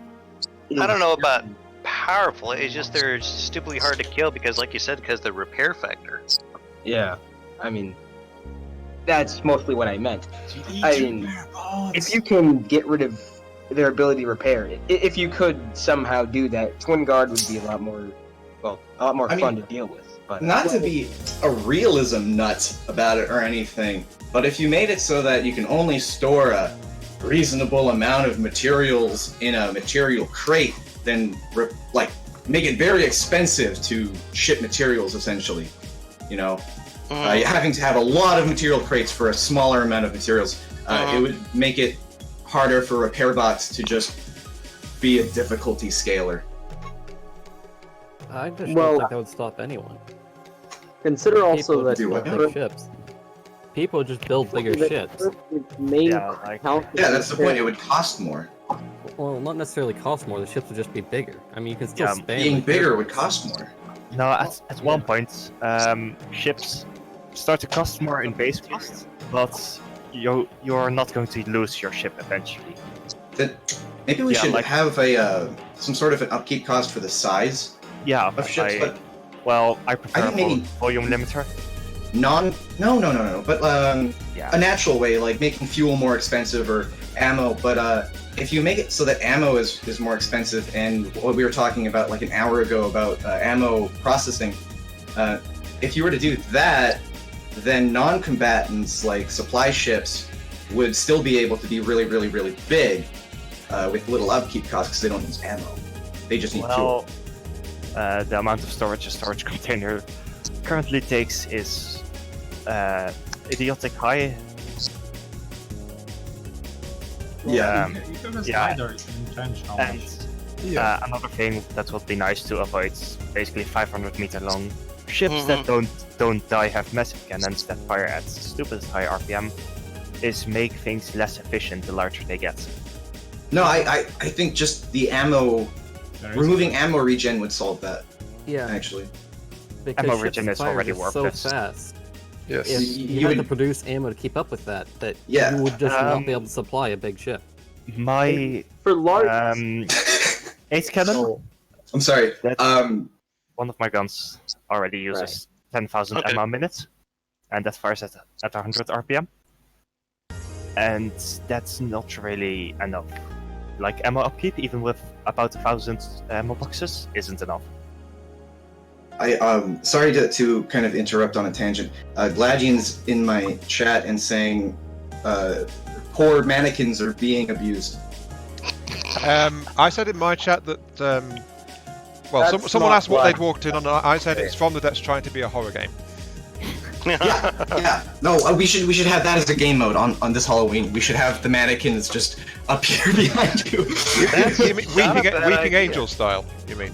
Oh yeah. There should be like a horror survival game where you're on an island and you have to make a ship to get out of there, but there's just you can't look away. There's mannequins following you with Oh God! What have I said? Strapped to their backs. What have I it's said? It's like SCP. Just 173, but Hector edition. Yeah. Spud Cubs, if you feel like your question's been explored well enough, we'll move on to Brick's question. Did I say a question? No, we're just asking if you do, if you have one. Yeah, I basically have no idea what's going about. What do you guys think about fuel-based weaponry? No. Flamethrowers. Yeah. Although they would be a lag fest. Yeah. Well, maybe it's because I've just been playing shortest trip to Earth, and recorded like 4 hours of that yesterday. But it's like, what about something like a fuel explosive? It's like you pack a load of explosive fuel into the missile and then lob that at the opponent. A thermobaric bomb? Yeah. Could Ooh. be. Yeah. Warheads. Might be an alternative version. Like a Moab? Could be. Wow, you know what? My brain is like launching into this branching things. All right, what if? Go ahead. I'm just thinking of new things, and every time I write something down, a new thing pops up. So what I got so far is from flamethrowers, I thought of, well, what about rockets? Not in the sense of like a weapon rocket, but of like not like steam jets or anything like that, but like a solid rocket that costs a lot of materials, but it's finite and just runs out, and then you can like get to space. I don't know. No. Or like be really fast and put it on a nuke so that it just like hits real hard. You can already do a that solid with rocket jet component engines. for missiles would be nice. Yeah, like that'd be nice. We basically got that in the form of the short-range thruster because that's a limited burn component. Yeah. The thing is, But on the topic, I thought of also simple missiles. I know we have a new grenade launcher in the simple weapons, but I'm thinking of like if the simple weapons are there for newer players to just be able to play the game with a simple weapon, easy to understand, just put it down. Why not have missiles where you have the entire missile system basically in 2 or 3 blocks, but it's kind of weak and short-ranged? We had that. We had that? We had simple missiles. They were horrible. Yeah, we They were did. Yeah, removed because they didn't work. Yeah, that was a long ass time ago. Yeah, I didn't I even love play my the simple game weapons. back then. well, they Oh, were they simple were homing fun, but they missiles did actually, nothing. but yeah. They were And then garbage though, I think. the last tangent on my little notebook web here is a long time ago I had this rework idea for player weapons. Oh my god, lovely little barrel. Can you make me one too, please? Yes. Thank you. So new player weapons fitting into the world of FTD, because as you guys know, the pistol and SMG and even the minigun are very underwhelming. Especially in the later games when you have to hack into heavy armor AIs. Which is Can I offer an alternate tangent, actually? Okay, well, so basically what yes, you're saying... but could I finish this little bit? So new player weapons fitting into the world of From the Depths, as in getting like a naval rifle, a handheld naval rifle, or upgrading into a rail gun, upgrading a shotgun into like an automatic shotgun into like the minigun, having new melee weapons such as like planet explosives and things like that, just to make it like a tree of different things you could do, more like a From the Depths RPG, like we were talking about the skills earlier, but more in like the sense of take vehicle weapons and turn them into player weapons. Like homing missiles. Like make a rocket launcher. That's interesting. Lock on with. That was literally what I was about to say, basically. I love you. Can I say that? I love you. Oh, thank you. Okay, Well, so basically... I'm actually gonna put something in the FTD chat, I guess. In general, it'd be a screenshot of something. Go ahead and talk. I can do this on. Yeah, okay, yes. so basically 400mm APS cannon. That's direct stats for Rambot. That would be glorious. I would love it. Yeah, with actual recoil, so you would fly back at like 50 meters a second. You fuckers. Am I gonna get that beer that I was asking for earlier? Do you guys know in the game Starmaid how you can fire a minigun at the ground and you go flying? Really? Can we do that in FTD? You mean fly backwards from like the recoil? Yeah, recoil mechanics. Here, let me send this this Thing image. is, if the Rambot stands on top of an explosion and you have your character set to immortal, then you won't die. You'll just go flying. So they already have like a system in place for physics. Oh yeah, that would be something that would be nice for creative mode, like an immortal thing for like a Rambot. Wait, no, that's already added. Is it? Yeah, it's added. Just okay. rocket jumps for Rambot. Excuse me. So in chat, in the From the Depths chat, I put a little diagram I made like years ago when I made the Spud mod. I know some of you played that at some point. Fun time. Around the time I was thinking about PvP a lot, and I was thinking about this, and as it being like every horizontal row would be one like tree that you specialize into, or like put points into, like say you put 2 points into kinetic and like 3 points into explosive, you'd have like a burst rifle and a IR seeking missile launcher or something like that. You know? Interesting. Would you mind Yes, sir. throwing that up onto one of the holographic blocks in the stream? That's not Absolutely, a bad idea. that would be awesome. I'll throw it up like a whiteboard in the background. Yeah, since I didn't think I had to have my stream prep to actually let me show that on the stream, and I think that we might want to show that for those of us that are actually broadcasting this. Where should I put this actually? Because you know what? Don't worry about me. I'll figure it out. Okay. So we good to move on to Brick then? Yeah, I have a simple request. Make graphics in a way that if you want something to be light, like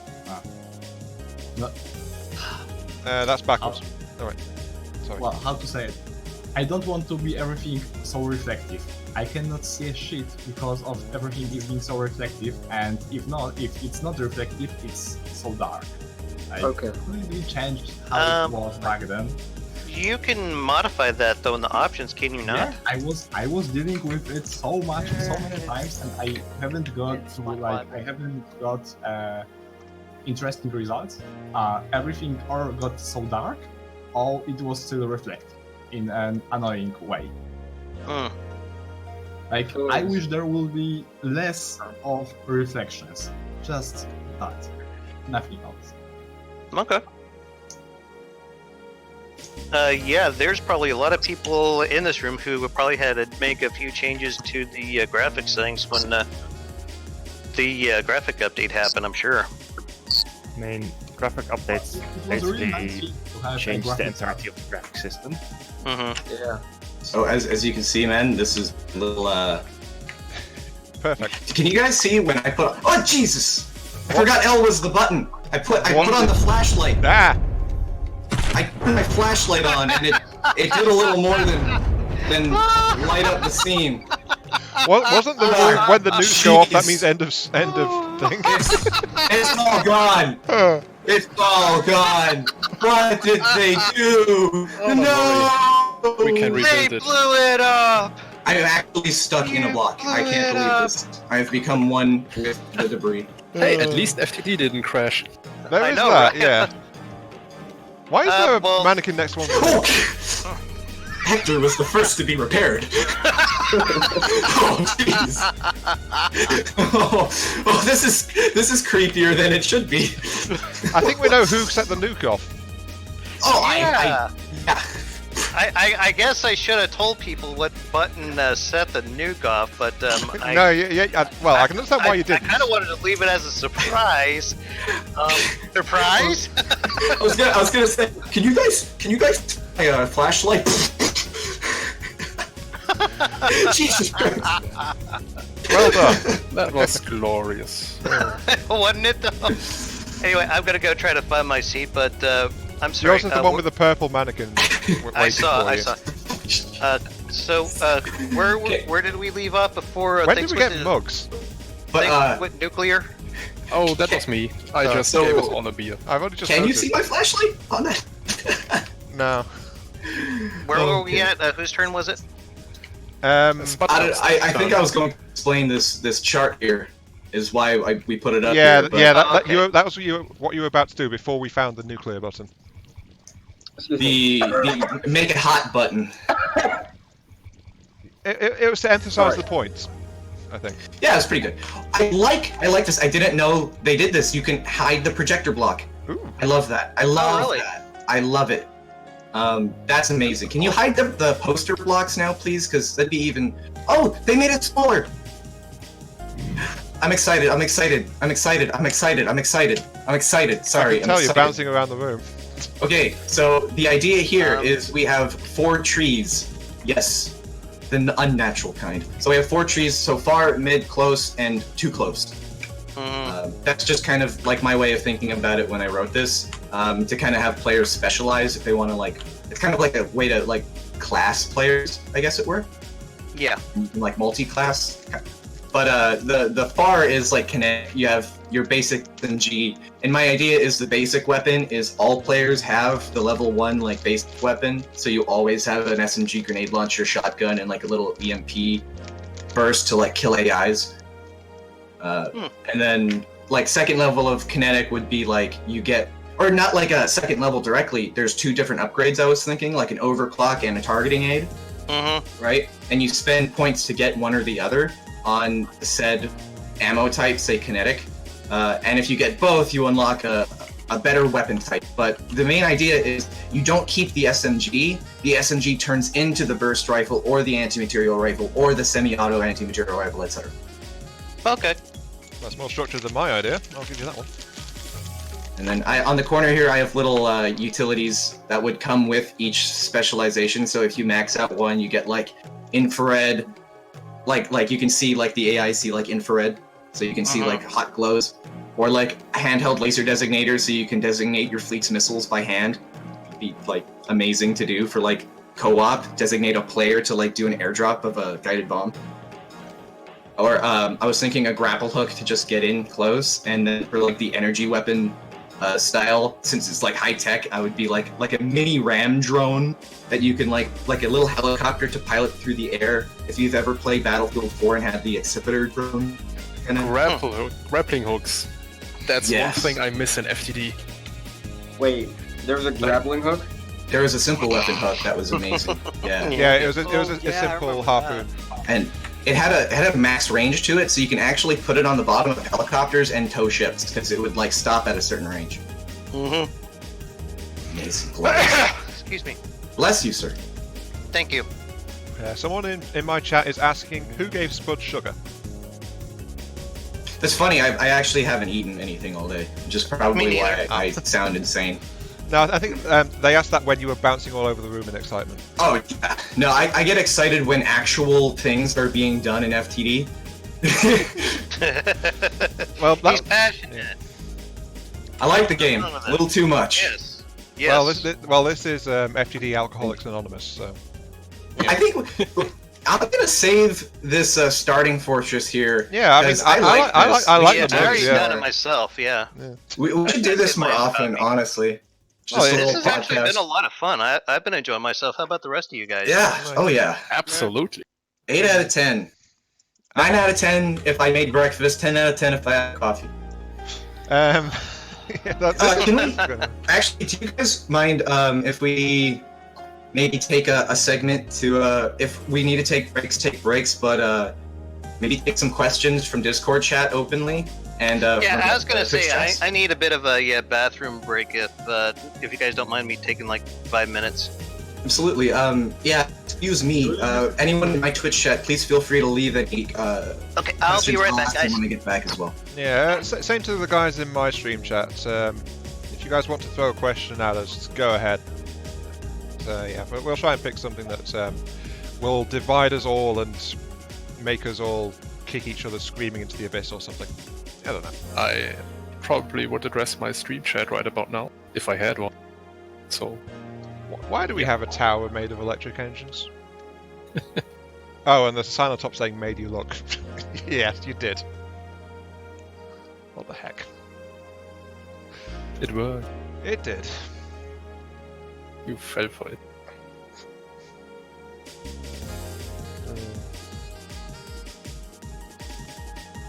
Honestly though, if we do this again, I think we do need to kind of organise it a little bit better. Excuse me, emergency interruption. Emergency interruption? Yes. Yes, Vladian, if you're here listening. Mannequins, put a URL tab like the poster holders so that we can insert face textures. This needs to occur. That is all. I will be back. Oh, dear. I can only guess where this is going. Well, I just found the sign next to the big nuke that says "Hug me." Nice.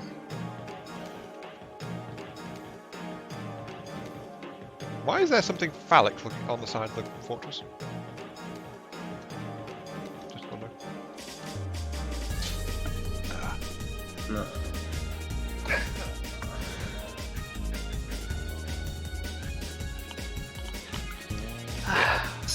I had a lot of fun with those nukes recently. So that moment.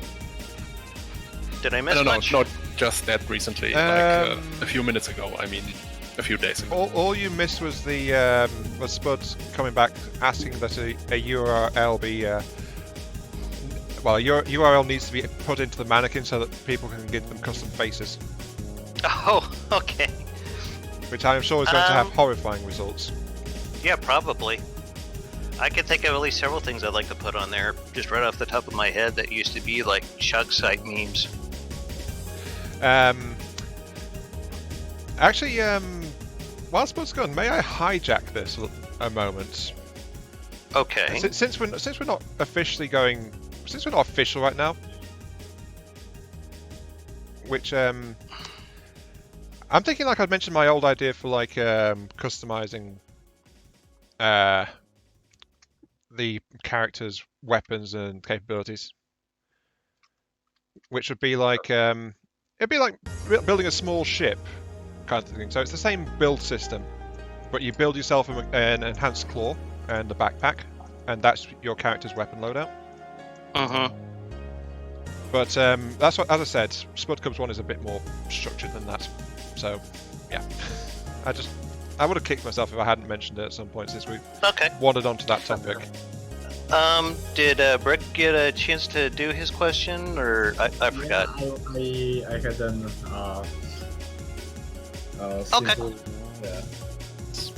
Spud is asking if we could restart the lobby. He is getting lag. Okay. Apparently. Yeah, we can do that real quick. Hold on, Spud. Yeah. I just need to save the wonderful fortress. Yeah. Okay, let's go ahead. We probably should all save it in all fairness. Oh, yeah, give me a sec. What should I save it as? Whatever you want, I guess. But I'm going to go ahead and return it to lobby when everyone's ready. I'm just saying, starting Fortress Round Table, I think is good enough. Yeah. Okay. So I think I'm going to have to switch off of Twitch and go to YouTube. I'm getting a lot of dropped frames, and I'm not actually certain why. So I might be out for 5 minutes, kind of correcting technical difficulties.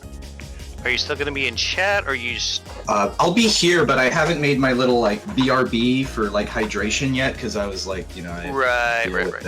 Okay, yeah, do what you need to do, man. Do what you need to do. Anyway, I'm going to... Should I just go ahead and restart the server, then? Hello? Well, I'm ready for you to do that. I am ready. Same. Oh, well, we actually need to... Wait, is Spud still in the thing? I believe... I've alt F4'd my game. I would recommend you all do the same. Just to clear all the memory.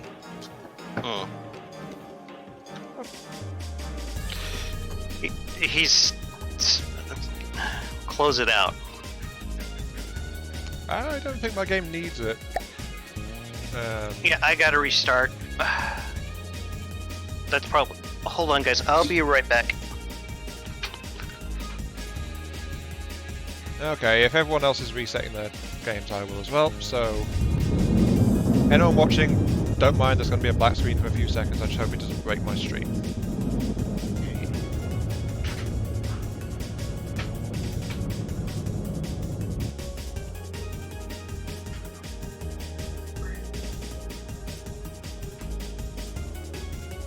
I missed news of a party or something?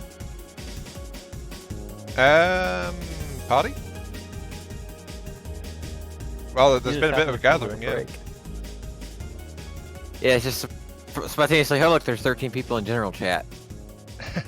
More like a general chat discussion thing going on. Okay. I know I'm describing it very badly, though. Alright, sorry about that, guys. I'm now restarting the game. Bud's hosting a bit of a talk show. Anyone figured out a good method for controlling walker legs? ACBs. I'm just waiting for Steam to start responding again, because it always seems to stop responding after I close from the tabs. I know, same thing over here, you know. Oh, there we go, it's starting back up again. Okay. Guys watching my stream, it will be back on very soon. Are you supposed to use ACBs for walker legs? Use them with the spin blocks. Or use breadboard. Yeah. Yeah, I tried with the breadboard and it worked. ACBs are fine for... ACBs are good to start out with when you want it to walk. Lobby's back up. Again, I apologize there, guys. The maintenance guy here had to come in and work on the smoke detector. I accidentally fried it last night. Long story. But yeah, whenever you guys are ready, just join on up. Is there a place for a brick near the corner, under the wall? Someone in my chat just asked, have I seen the new simple weapons? Spud Cubs, are you still in voice chat? I'm here, but for some reason my OBS is just dropping all of my frames now. I don't know why. I don't know what's up with that. So maybe I need a restart or something. It's just problematic because my stream's lagging like crazy. Obviously. Okay. Do you need to restart or something? Are you sure it's you not want to an come NS back issue? or? Oh, so wait. Is it like Blaine a is not Gladion, it's Rhea? What? What? I'm confused. Rhea, get an actual stream name. Anyway, yeah, I'm gonna restart my everything. I'll be right back, guys. No problem. Okay. Does anyone know if there's been new simple weapons? I'm confused by the question I received in my chat. there are 6 of them in total right now. There have been quite a few. Oh, I'm going to have to remake my ammo system and U guide, aren't I? Oh, damn it. Mind you, that guide is way out of date at this point. They're all incredibly underpowered. Well, for the most part, underpowered, but they all look very nice. It's so remade. Yeah, I agree. They do look very nice, but I think the only one that seems viable to any degree would probably be the 3.7 centimeter. Yeah. That, yeah, before I was having a talk in general that they figured that because they were on a turret, they didn't require as much creativity. Put out today. And I was figuring that we should remove the turret from them, but keep the small guns, because making decent-looking, somewhat damaging small guns is next to impossible. Yeah. And they look nice as well. Well, within a certain build theme, of course. Oh, dang it. People watching my stream, don't join. I just showed them the password. Don't join. Oh no, Lauren's here. No, I let him join. Oh, okay. I figure while Spud Cubs is that we could go ahead and let him in for a little bit. I mean, at worst case scenario, I could just restart the server, so. Yeah, fine. Sorry. And let's bring our roundtable back in. I want to see what the new simple weapons are now. A lot of them look really nice. Whoa. Yeah. Okay, my next question is, do they still have that glitch where they constantly drain memory after they fire? You mean the large cannon, simple Yeah, the cannon large glitch? simple cannons. I do believe that's what was being discussed there. Yes. Hey! Oh, hey, Spud. Well, shoot, now I probably need to restart the server. Yeah, you do, yeah. So I can get Spud in. Well, it's time to complete the Rambot round table. Alright. Whenever you're ready, Spud, just pop back on in the game and we'll reload the run table here. Alright. I must admit, the earlier comments about anti-player defense being used with the simple weapons is making a lot more sense now. Because I didn't know about the new ones. I can see that working. With players being more able to handle vehicles, it would make sense for vehicles being able to handle players. Would it be too problematic to bring back some sort of system of NPCs? Well, it's kind of like what I was saying earlier. I mean, when I just take the mannequin, give it an SMG, and just say, sit on this spot forever and call it a day. I mean... Yeah. You don't have to make it move around or anything. Make it like a turret. No, God, no. Yeah. You do realize someone is going to make a ship with mannequin armor now, don't you? I can only hope. Well, we get an AI armor. Yeah. Or whatever. With mannequin armor. Yeah, Well, we do have the metal limbs. yeah, it's an outer layer of Cannon will plated fix armor. that.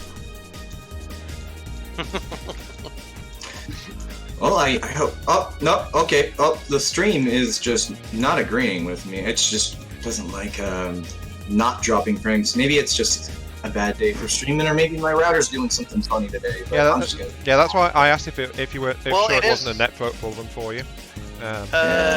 Spudcubs, what time zone are you in, if you don't mind my asking? I am Pacific Daylight.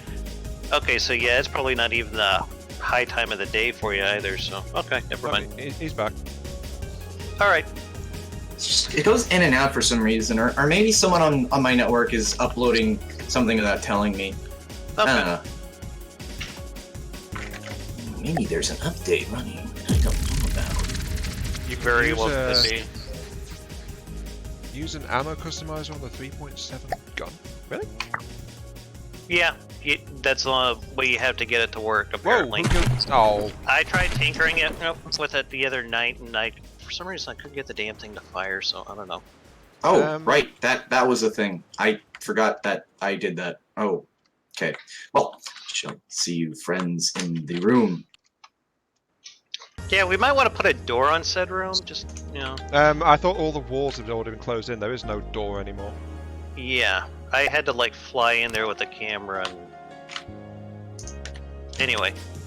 I put a hole in the wall. Like, get yourself a chair in the room somewhere, just feel free, but... I originally intended to have, like, only 4 people because it gets a little buggy with 5, so... I mean, we can still keep the event to 4 people. We can just open it up to public chat later on, or like when we have our little. Oh, this is really cool. Actually, I'm looking at the 3.7 at the moment. Oh, cool. Oh, is that what you're messing around with? That? Yeah. I like the aesthetic of it. I think it needs just. Fucking Hector Dab. Who made the mannequin Dab? Who did it?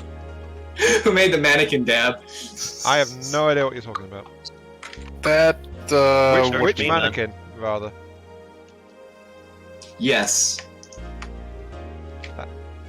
Which of the 100 here you mean? Yes. So many. Wow, this APL shell selection user interface here should be on like all of the APS guns. It'd make it easier to also have a multi-shell system if we had like a weird browser like that can alternate. That can automatically just press a button and alternate the shells of like EMP or HE, etc. Well, there was one thing missing from it that I would have liked is if it had like some kind of tooltip on there, let you know the maximum size shell, because I think all the shells I tried putting in there were way too big. Oh, it does. It did? I didn't see it. Yes. Well, I feel kind of like a brain jackass now. At least the build tooltip gives you the maximum shell length. No one ever reads the tooltip. Come on. No one ever reads the tooltip. Actual names, like tags or names, some kind of this means for APS customizers. I would like to see it in game. Yes, maximum shell length 0.66. Is anyone here streaming on Twitch right now? Negative. No, I'm streaming YouTube. Damn, I can't host anyone. Mind sending me a URL so I can send it to everyone on my chat so it's easier for them to just go to another stream right now? Because we're like, my stream's dead, so they want to like catch the news. Okay, hold on here. I can send mine. We never posted stream links onto the FTD Discord, did we? Well, I mean, they're all here. They all see the activity. It doesn't really matter. True. Okay, thank you, Ria. Yeah, I was about to say, yeah. Ria sent me a you, message yeah. Yeah.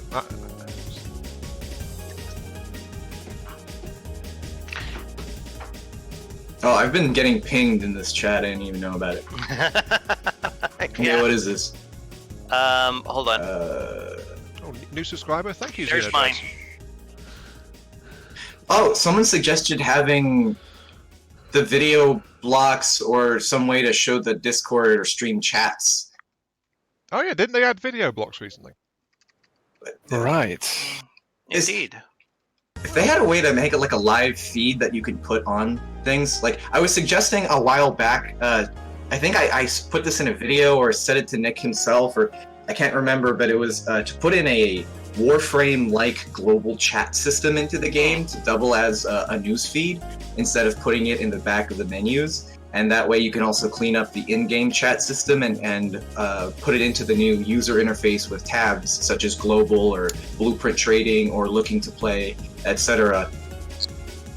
Just to let you know, I'm just trying something out, just, you know, in case FTD crashes. Yeah, no problem. Okay, yeah, just don't blow us up. And so I was thinking if there was like a block like the hologram projector which could hook up to like a live feed like that, like I know there's the video blocks, but are they compatible with strings? That's a very good question. I Maybe feel it's something we should test out? experimentation might be in order. Yeah. Unfortunately, I've never touched one of those blocks, so I don't know how to set one up. So Rhea actually responded to me and Damadoc about the 3.7. The max size is 7 modules, or 3 double and 1 single. You can assign up to 5 customizers to 1 gun. So 5 different shells, which is pretty cool, and it will fire them in the order shown. Customizers can be repeated. So what I suggested earlier about having alternatable shells, Rhea actually already put that as a feature in her new guns. Okay. All right, that's amazing. Nice. Okay. Yeah, that's pretty good. Hey. So I have another question I'd like to pose to the group here. Is it my turn? Someone said it works fine with YouTube. Works fine with YouTube? Yeah, Okay. Flying said it works directly with YouTube. Well. Problem is, I don't even know where the video block is though, so I'm struggling to try and set one up. My next question is a bit of a two-parter here, if that's okay. Go for it. Absolutely not. My question is, how do you guys feel about the level of complexity from the devs? And do you feel that the community would benefit a lot more from like official tutorials than what we currently have? I think that the complexity can be as simple or as complex as you want it to be, but if you don't put it into perspective for a new player, it's not going to make any sense.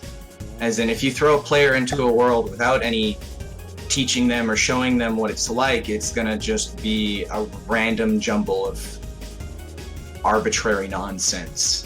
And connecting to tutorials of like trying to show new players like a perspective of size and complexity and what you can do and what you should be doing. Having people tell you what to do isn't, or specific examples doesn't really show you that FTD is infinite and you can make anything. Maybe having, I think I had suggested this before, but maybe having like simple starting vehicles in the beginning of campaign that you can very easily expand upon, but show you the basics of each kind of system on its own. So kind of something like that rocket boat that we always start with, except make it a little bit more, give it like different, like a different type of weapon system for each, and give it like the simplest engine. Yeah, what I'm saying, like simplest everything. Give a variety, like a one of each kind of scenario where you have like that little rib, the little tiny rocket boat, like you said, but you also have like a tiny little plane or like a medium-sized boat with a minimal amount of weaponry on it that you can kind of, there's space to improve upon, and it'll show you how to like improve upon it by giving you simple I weapons. can see that working. Just I don't think I would have it like in the campaign, but maybe like some kind of like sandbox learning mode. I could see that being a thing. Well, the story mode maybe, but the story mode's kind of it feels like a text adventure. I like text though. I like some text, but it's just not the same gameplay as. It's been around a while, story mode. It might need another pass, kind of, if that makes any sense. Because the game's changed since it was put in. What point I'm trying to put across about like about it not being the same game is that yeah, you can have it in a designer, but then does that translate well when you go into campaign? As well, does that translate well when you go into a tournament setting or into a friendly, like a tower defense game? If you just teach the player how to do one thing and one thing only and tutorial them, they're not gonna think on their own about it. Does that make sense, or am I on a weird... Well, that's something that I have come across in From the Depths a whole lot, is that there's always more than one way to skin a cat, for lack of a better saying. Well, But yeah, there's an infinite number of ways to do anything in this game, and I can see what you're trying to make here, Spike Cups. You have returned. Ion, what do you think? You've probably been playing this longer than any of us here in the room. What's your opinion? I think a quote from the guy who invented the light bulb might be a good thing to have here. A question put to him the guy that invented the light bulb, or the one who ripped it off? Yeah. Either or. The question is, how did it feel to fail 1,000 times? And the answer was, I didn't fail 1,000 times. I found 1,000 ways not to do it. Mm-hmm. So if it's not quite what you're expecting, then this game gives you so much flexibility to keep on going and find your own way around it. And I like that about this game. That's why I keep coming back to it. Because there's always something new to learn. Or something new to blow up. Preferably both. Can we... Are we agreeing on a conclusion that instead of teaching exactly what to build in tutorials, give players a general idea and example so that they can just have some perspective on what they can do? Mm-hmm. Yeah. Give them a really simple way to do it. Like, this is this, that is that. And then give them examples of other ways to take it further. And then let them work out what appeals to them. What about this? So we have these disconnected story missions that try to teach you individual facets of the game, like press B to go into build mode, right? I watch just about every single FTD stream on YouTube, Twitch, every video, kind of an addict in that way. And I've seen dozens of noobs go into that story mission where you just have to go into build mode and replace the blocks, and they're just staring like, what do I do? And they read the text again and they're like, I give up, fuck this game. But oh geez. What I'm saying is, maybe instead of making these missions teach one specific skill in From the Depths, maybe since humans are adaptable and we try to find our own ways into it, just have the user interface show you that you can go into build mode at all times. But these missions should be focused on things like, 1, like defend a fortress, or 2, you're in like a fighter squad, or 3, you're simply commanding the AIs of a bunch of ships, or 4, you have to do a stupid escort mission, but it shows you that you can have allies in game or things that you can't control on your own. So you're saying instead of like doing video tutorials, we should have interactive tutorials? Yeah, it's something that should be built into the game, not something extraneous that you have to go out of your way to do. Don't make it so that only players that have to be interested in your game can play.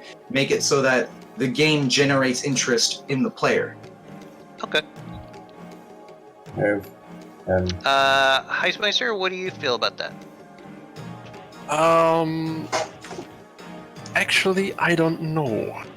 I haven't played any of the tutorials. I have acquired the little skill I have by trial and error, to be honest. So I can't give you that much input on it. I've never really thought about it as well. Okay, so how about the current level of complexity? How do you feel about that then? Well, as someone who hasn't even scratched the surface of From the Depths possibilities, I'd say the game is very, very complex. It's probably hard to learn and even harder to master. But once you master a certain aspect of the game, it feels really, really rewarding, at least to me.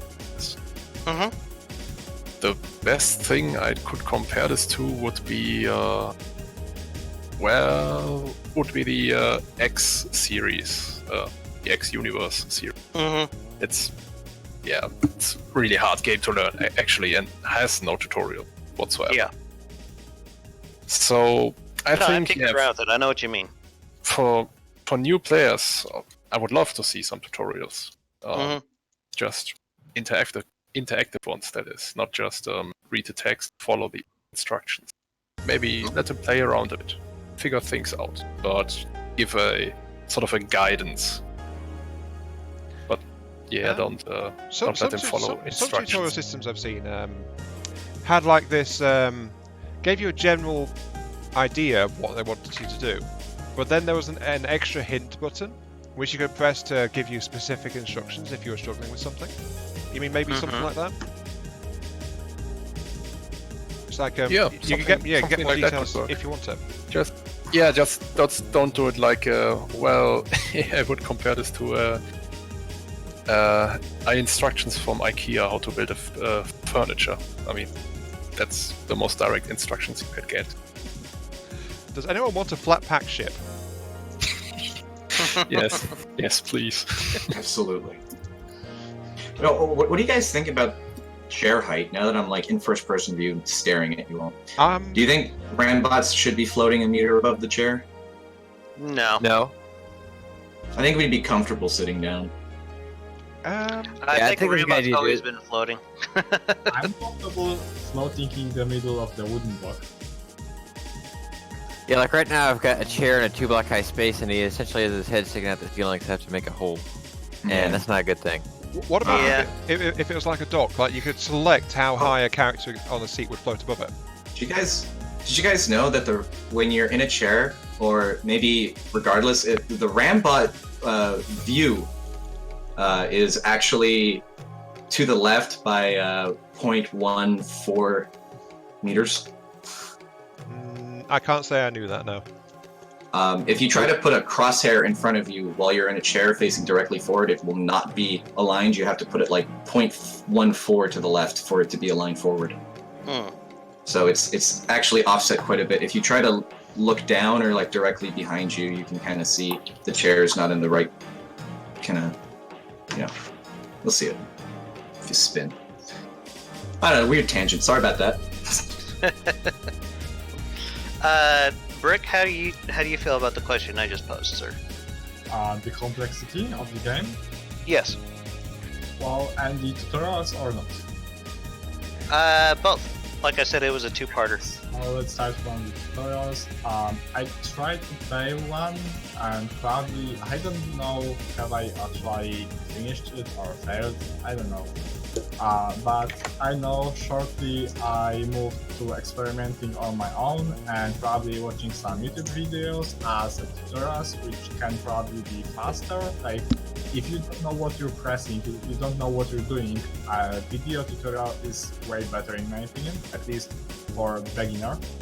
And then moving on to the complexity of the game, it takes quite a while to probably understand what's going on, but when you finally got it, I really love the game is complex. I can only probably make a comparison to Factorial. Like the vanilla Factorial is maybe not so complex, but I like that you have to do something to figure out how to do something to make it optimized.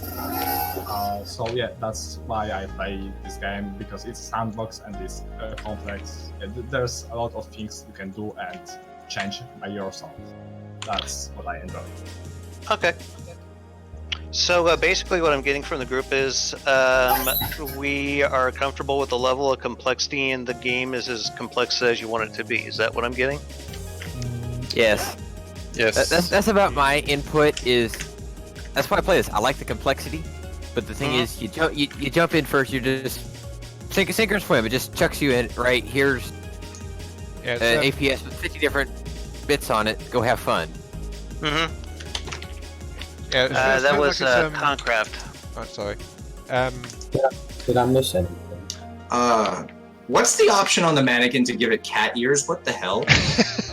Change the head type. What? It's on the. Why is this a thing? There's a head type? Yes. Why is this a thing? Oh, hats. Okay. Weep audience. Have I missed anything important? Okay. This is kind of okay. Cool. Okay, that's kind of neat. Sorry, I had to go look. Do we want to start with another question, or? Have I missed anything important? May I say something?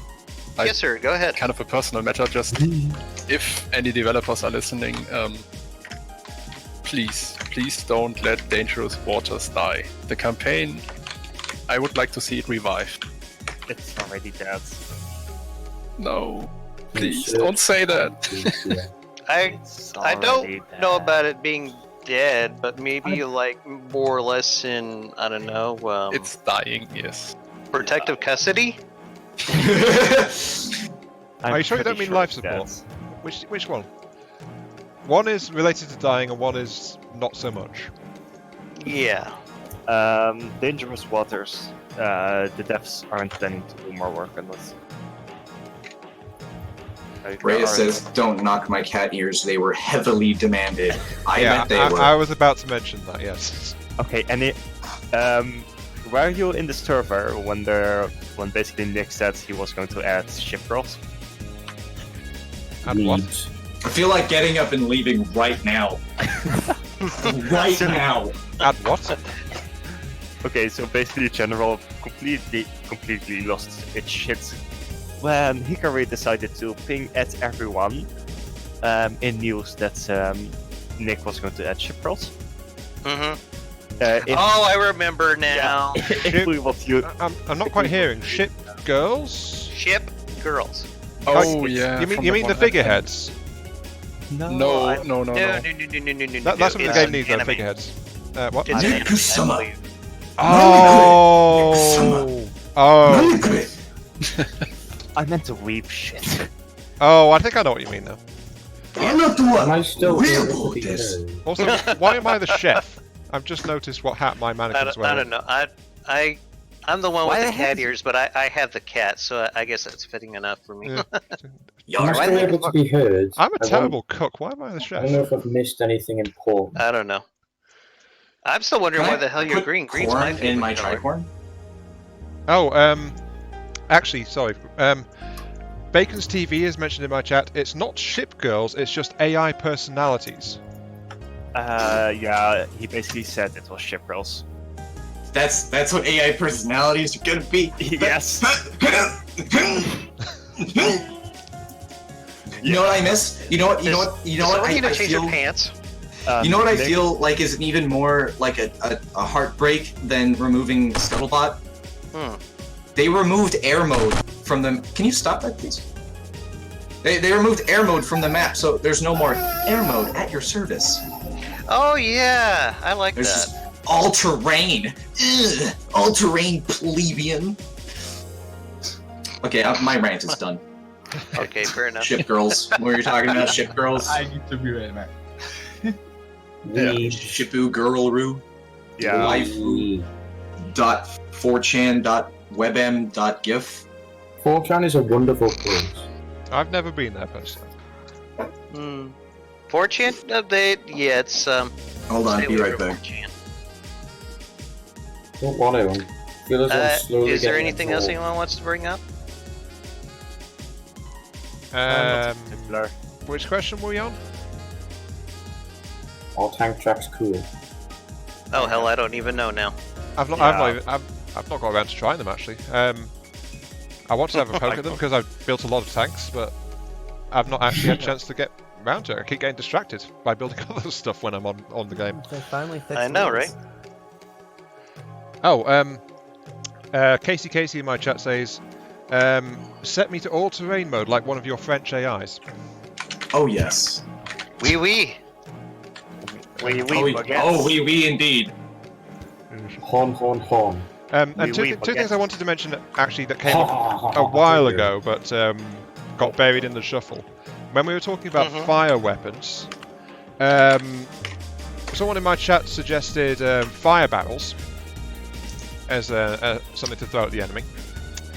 And Someone in Donkey Kong? Yeah, I have, yeah. And someone in actually this was in the typing at voice. I forget who it was though. I think it was Lupus. Apologies if it wasn't, and I'm misremembering. I think it was Lupus, but this was a bit ago. Suggested like a fire effect on blocks like EMP. But by that I think actually it's more like you can ignite a block and set it on fire. Well, there was a lot of talk about that a bit ago. Well, like 7 months ago. And basically it will take way too much computer power. to actually load all that, because FTD loads every block 40 times a second. Mm-hmm. And to actually adjust the health value, it would get very laggy very quickly. Yeah, so if a lot of stuff was on fire, it would really get in the way, yeah. Okay, that makes sense. I'm glad I modded up now, actually. I'm going to mod in fire in a month time or something. Never heard of the person again. What's that behind Spud Cubs? I was wondering that myself. I just saw that appear. Like, the crap is this? Looks like a smiley face. It looks like some kind of robot or something. I don't know. Oh, it's Knuckles from that one meme. Oh, okay. It's Uganda Knuckles. Some normie shit. Do you know that way? Really? Oh, I see the feet now. Yeah. I have a question for you all. Okay. Since we have simple weapons now, the World War II guns, how do you feel about some old-timer weapons like ballistas or catapults? Yeah, fine. Well, catapults not really, but ballistas. No. Ballistas, yeah, maybe. Yeah, you just mentioned that in my stream chat, didn't you? Yes, I did. Ballistas, you could get them to work, but it's going to be pretty hard to balance. It's an interesting idea, but they'll be absolutely useless because there is nothing that sits still in this game. Yeah. I mean, those are things that that's arguable. Yeah, and catapult will just be too little range. Well, technically it'll be like a low velocity cannon at close range. It's I was more thinking those can work. I was more maybe just grappling hook launchers, like simple harpoon. Hey, they removed the Gears of War symbol from the minigun. Okay. Oh. Yeah, I saw that too.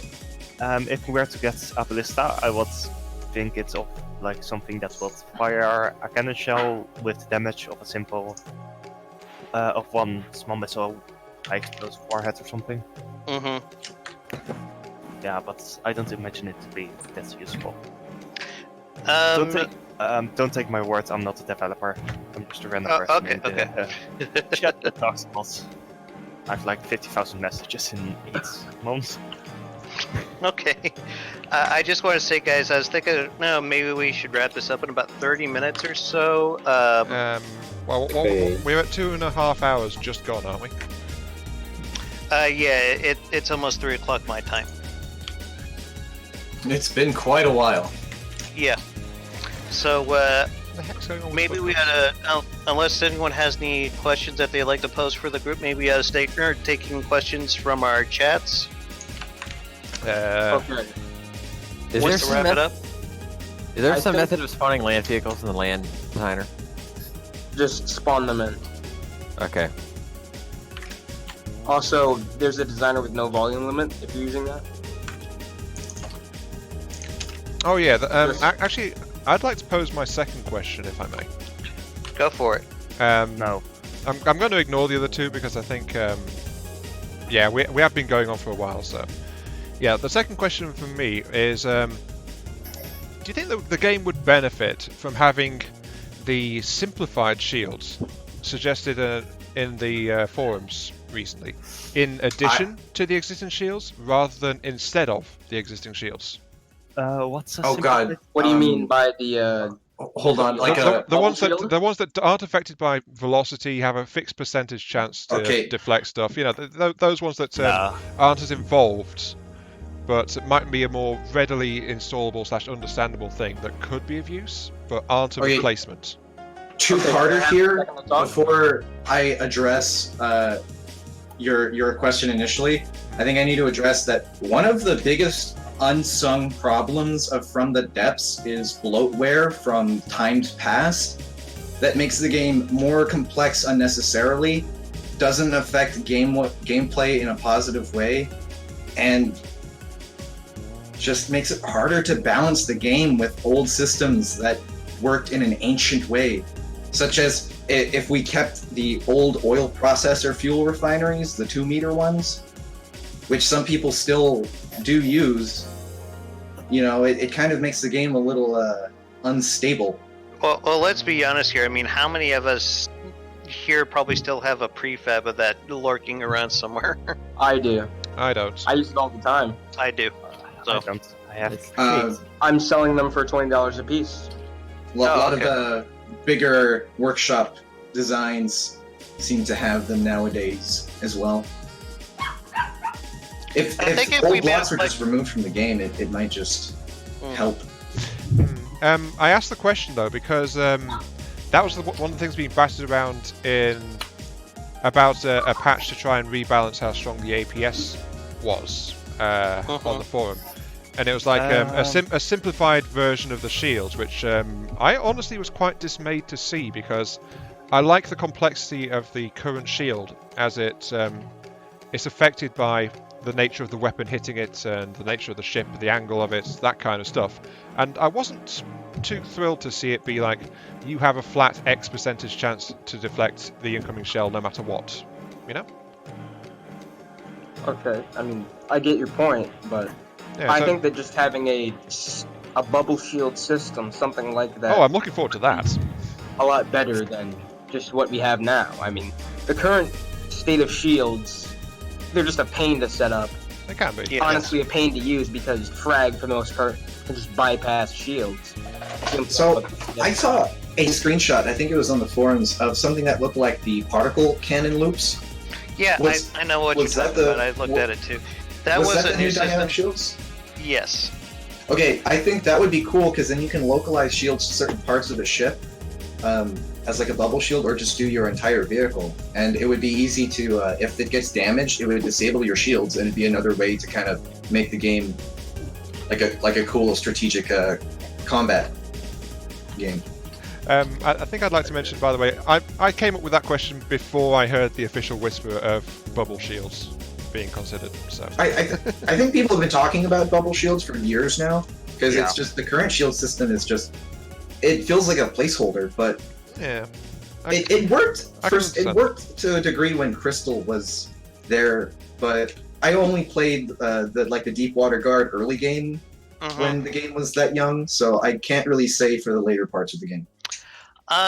Something I thought would work really good for the system of shields is basically the same system they use in the Vorion, where it like makes a bubble shield like maybe a couple of meters away from all the blocks. But I don't know if that would be too hard to implement or not. But that's the way I'd like to see a bubble shield done anyway. Yeah, like a centralized shield core kind of thing. Yes. Yeah, I agree. I think the way it would be done, if it were up to me, would be kind of like the fuel refinery system as well. Like a very large, having to protect it, it's expensive, it weighs a lot, potentially. Or maybe like a smaller shield module. Maybe something like steam engines where there's differentiating sizes of what does it say about me that the moment you mention a new kind of block you can tinker with and customize the layout for with Tetris, I'm immediately interested? Yeah. That sounds like Ion, yeah. Because I think that's kind of the main draw from the depths is balancing efficiency and effectivity, and it's scaling with size, and that's just the most fun of building like a big battleship that does everything. Yeah. Now I want. I think that's also part of the fun of the game too, is like making your big super battleship and just like crushing the campaign too. I mean, from the depths is what you make of it. It's also where the reward of learning the system comes from as well. It's like you're able to customize the system to your satisfaction. You have to keep in mind, however, that satisfaction comes from overcoming restrictions and obstacles. And so having the game world where it's letting you do so much that you don't have a challenge is kind of counterproductive to it being a fun game. Which is one of the great things about doing Ashes of the Empire, because you have that block restriction. Yes, I think that makes it like a you can compare it to like StarCraft and Warcraft, where you have the or any modern RTS with a supply limit to it. So that's what it feels like. But instead of the size of your army, it's the size of your individual units. But then again, you're the only one who puts the limit on that. I mean, you can put a personal limitation on yourself, how much volume that you want to do. Well, I think at that point, if you're putting artificial personal limits, that's when the game's not inherently fun. That's when you have to have a player that has a strong imagination and is interested. This game does give them the platform for that, but for players that aren't actively seeking that out, this game won't appeal very much. Well, what about this? Why not just have like a some kind of a slider that would modify experience where you're only allowed to have units of a certain size? Actually, I was gonna raise this point. What was it, like 2-3 hours ago? How long have we been on this? But we were talking about player skills, and I was thinking, not exactly like limit the players in campaign, but maybe. So you know how you have like a weird progression in the campaign, you can kind of do whatever you want.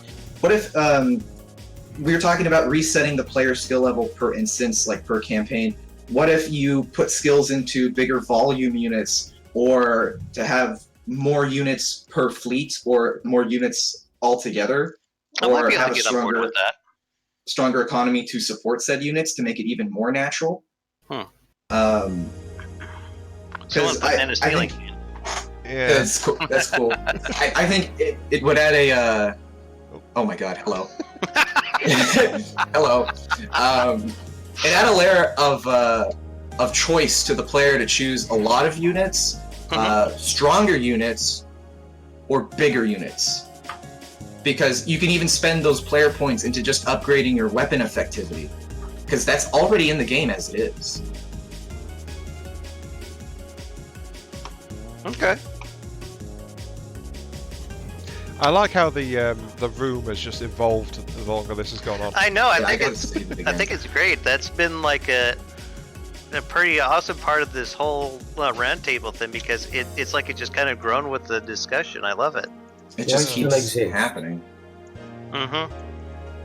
I like what's going on. We should schedule another one of these, maybe in like 2 weeks or something. I'm just wondering why Spud Cubs is like in the a middle of the monthly table. kind of thing. Monthly, that works. Yeah, works better. He's got like a spin block with a chair attached to it down there, I think. I had to take a peek at it early because I was wondering how the hell he did that myself. Yeah, just don't press any weird buttons. You know, I'm still next to the nukes. Actually, I think the ACB that triggers the nukes has been removed. So I know. Just don't hit the Q when you're looking directly at the nuke accidentally. And don't cross the streams. Don't cross the streams. Yes. Actually, on that note, I want to talk about rivers. They don't exist in FTD. That would require flowing water, though, wouldn't it? Oh, we're talking about, like, you don't have to. Just make like a. Technically, we maybe have rivers. Don't call Arrowwick River a river, or maybe just have like it encased by higher ground, so that you can kind of just use your imagination to think of it as elevated water, but it's like on the edge. It's like in between cliffs, like a canyon. We already sort of got rivers. The problem with this is that the entire terrain system ages, from not the in depths meters. is ancient. Yeah. The entire system is just incredibly old. It doesn't work for the most part. If we like, I would love to rebuild the Neater map to like dev specifications, but like bigger and combining like doctrine of players who want to build on land and in air, or that's called Helios. Yeah. Well, I know, but that's Helios. That's not the main game. Yeah. You know, my goal, as like all the talks I do on YouTube and being critical, I'm trying to make the main game like successful as when players start it, not exploring it for mods. Although the mods are great, and like Helios is like so much work, quality has been put into it. But it's like I struggle when I see new players or big streamers play. Hey, we're gonna play From the Depths. Oh, what is? You know, this game could have that effect. Yes. I feel like that's mostly a tutorial. I probably spent a couple hundred hours watching tutorial videos before I actually started trying to build something, to be completely honest with you guys. Really? Somehow I managed to get guns to work. I dived in. I dived in. I built a wooden junk heap. And my first ever laser boat didn't actually have a functional laser, but I didn't know about it. So I launched into a fleet battle with this ship thinking, "Ooh, I'm going to light things up with my laser," and then it's like, "Oh, it doesn't work." Whoops. Rest in peace. Yeah, that didn't go so well. Let's put it that way. I spent like 50 hours trying to figure APS out. Something. I remember the first time I tried to play the campaign. I tried to play an expert. I tried to play an expert campaign with, I don't know, 50 hours in the game. I got my ass kicked on the first battle. Alright, first time I've tried campaign was with like 200 hours. One of the most confusing things to me for like several thousand hours of gameplay, even going on Wikipedia to research and like understand it, APN guidance. Yeah, I augmented proportional navigation guidance. I understand it now, but like being a missile part and thinking, oh, this might be cool to put on, I didn't understand what it did, how to use it, what it would be good for. It didn't explain it to me very well. Yeah, I'm just not bothering with it since I heard the test code and it's amazing for killing maneuverable air units and for making glider bombs and in general for chasing fast things. I can explain it to you later off of this. I don't want to go up 20 minutes talking about like animals and predators and line of sight. I've kind of quit FTD. I'm building a battleship with 24 APS cannons, and it's taking a toll on me. And with Draba's planned APS change, that will turn my battleship cannons in railguns, and I spent 5 hours on those cannons. I mean, if you guys want, we can do one of these talks one day, but instead of like a trading opinions, we can trade like we're all kind of like from the depths experts to say. Davidoc uses or like the phrase veterans. Really, no. Yeah, veterans. I have we are veterans, but we can trade FTD knowledge. Like I know you guys were saying like, what is that noise? Benzo. Oh God, what is that noise? Benzo, get out, please. Jeez. Oh Lord, what is that sound? Is he messing with the chair again? He is. Not the chair. Yeah, that's why I muted him from the beginning. Basically, why don't we have like a server admin with the server mutes in here? Anyway, Rhea, do your job. What was I even talking about? That sound completely threw me off course. Yeah, we were talking about the training tips, I think. Oh, you guys mentioned jets and like, I'm more into like the science of how vehicles work in this game, and I like seeing your guys' creative processes. And I think we can have a day of like trading information and like styles. And like for instance, I see Heismeister's recent video on his helicopters, and I'm just like looking at that like those are some tasty looking helicopters. Doesn't that thing remind you of an MI-21? Wait, I can. It reminds me of an MI-24. I don't know what an MI-21 really looks like. I thought the MI-21 was the Hind. Am I thinking of the 24? I thought MI-24 was the Hind. Yeah. Oh, okay, I'm sorry. I'm getting shit mixed up. My bad.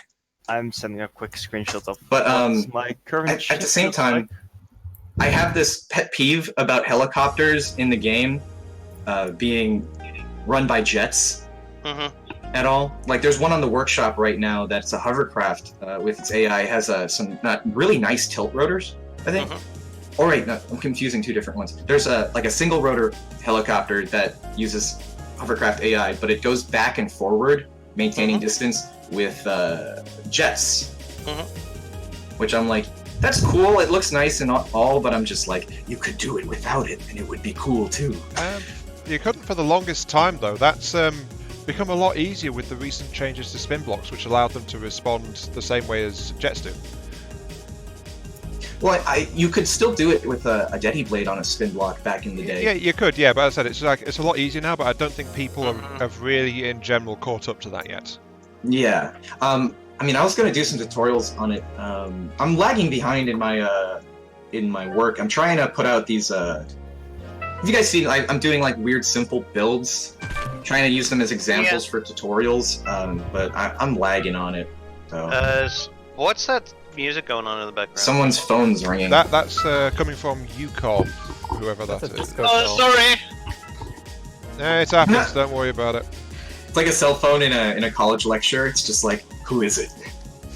I thought an interesting way that we could wrap this up, because we got about 10 minutes left, is each one of us here that's a part of the group, Ion, Spud Cubs, Heismeister, IMR3, and myself, we could give one tip for From the Depths and sign off. Oh, you that'd be mentioned great. me twice. Do I get 2 tips? Did I? Yes. I'm yeah, sorry. You did. You said Aeon. Never use particle cannons, bald men. No, on that note, what happened to Mark II? It's just we don't talk about that one. Yeah, we don't talk about It was Mark quite II. All right. unfortunate. Not since the incident. We don't talk He about came from a vat, so that's why it's the third one. All right, so I told you that in confidence, darn it. How about we start with Heisey Boy and we go clockwise? Okay. Okay, so I should give one tip to From the Depths. So what to improve, basically? Oh, what do you mean by this? Just What kind a of tip to a gameplay player. tip do you have? Yeah. For new players. Any player. It doesn't matter. Any skill level. Any player. Okay. Well, I would say that doesn't matter if you can build very a craft that's very efficient. It just matters that you have fun with it. Excuse me.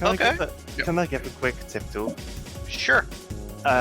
With APS, you have the autoloaders. There's a slit in it, especially with the belt-fed autoloader. There's only one slit. Yeah, I noticed. Yes, and the clip goes in there. Yes. I spent 10 hours trying to figure out how a clip goes into a belt-fed autoloader, and I finally figured it out. Awesome. Thank you for that, sir. That tip came from Elongated Muskrats, by the way, for those that are curious. Thank you, sir. Oh, I'm just getting the joke in that name now, and it hurts. Yeah. That's Ion, do you have a tip for the group, sir? I was gonna say what Hertz said in a lot more long-winded fashion, if I'm honest. So can I go last? I need to think of something else to say that might be helpful. Okay. We'll come back to you, Spudcups. Oh, a tip for players in general? Yes.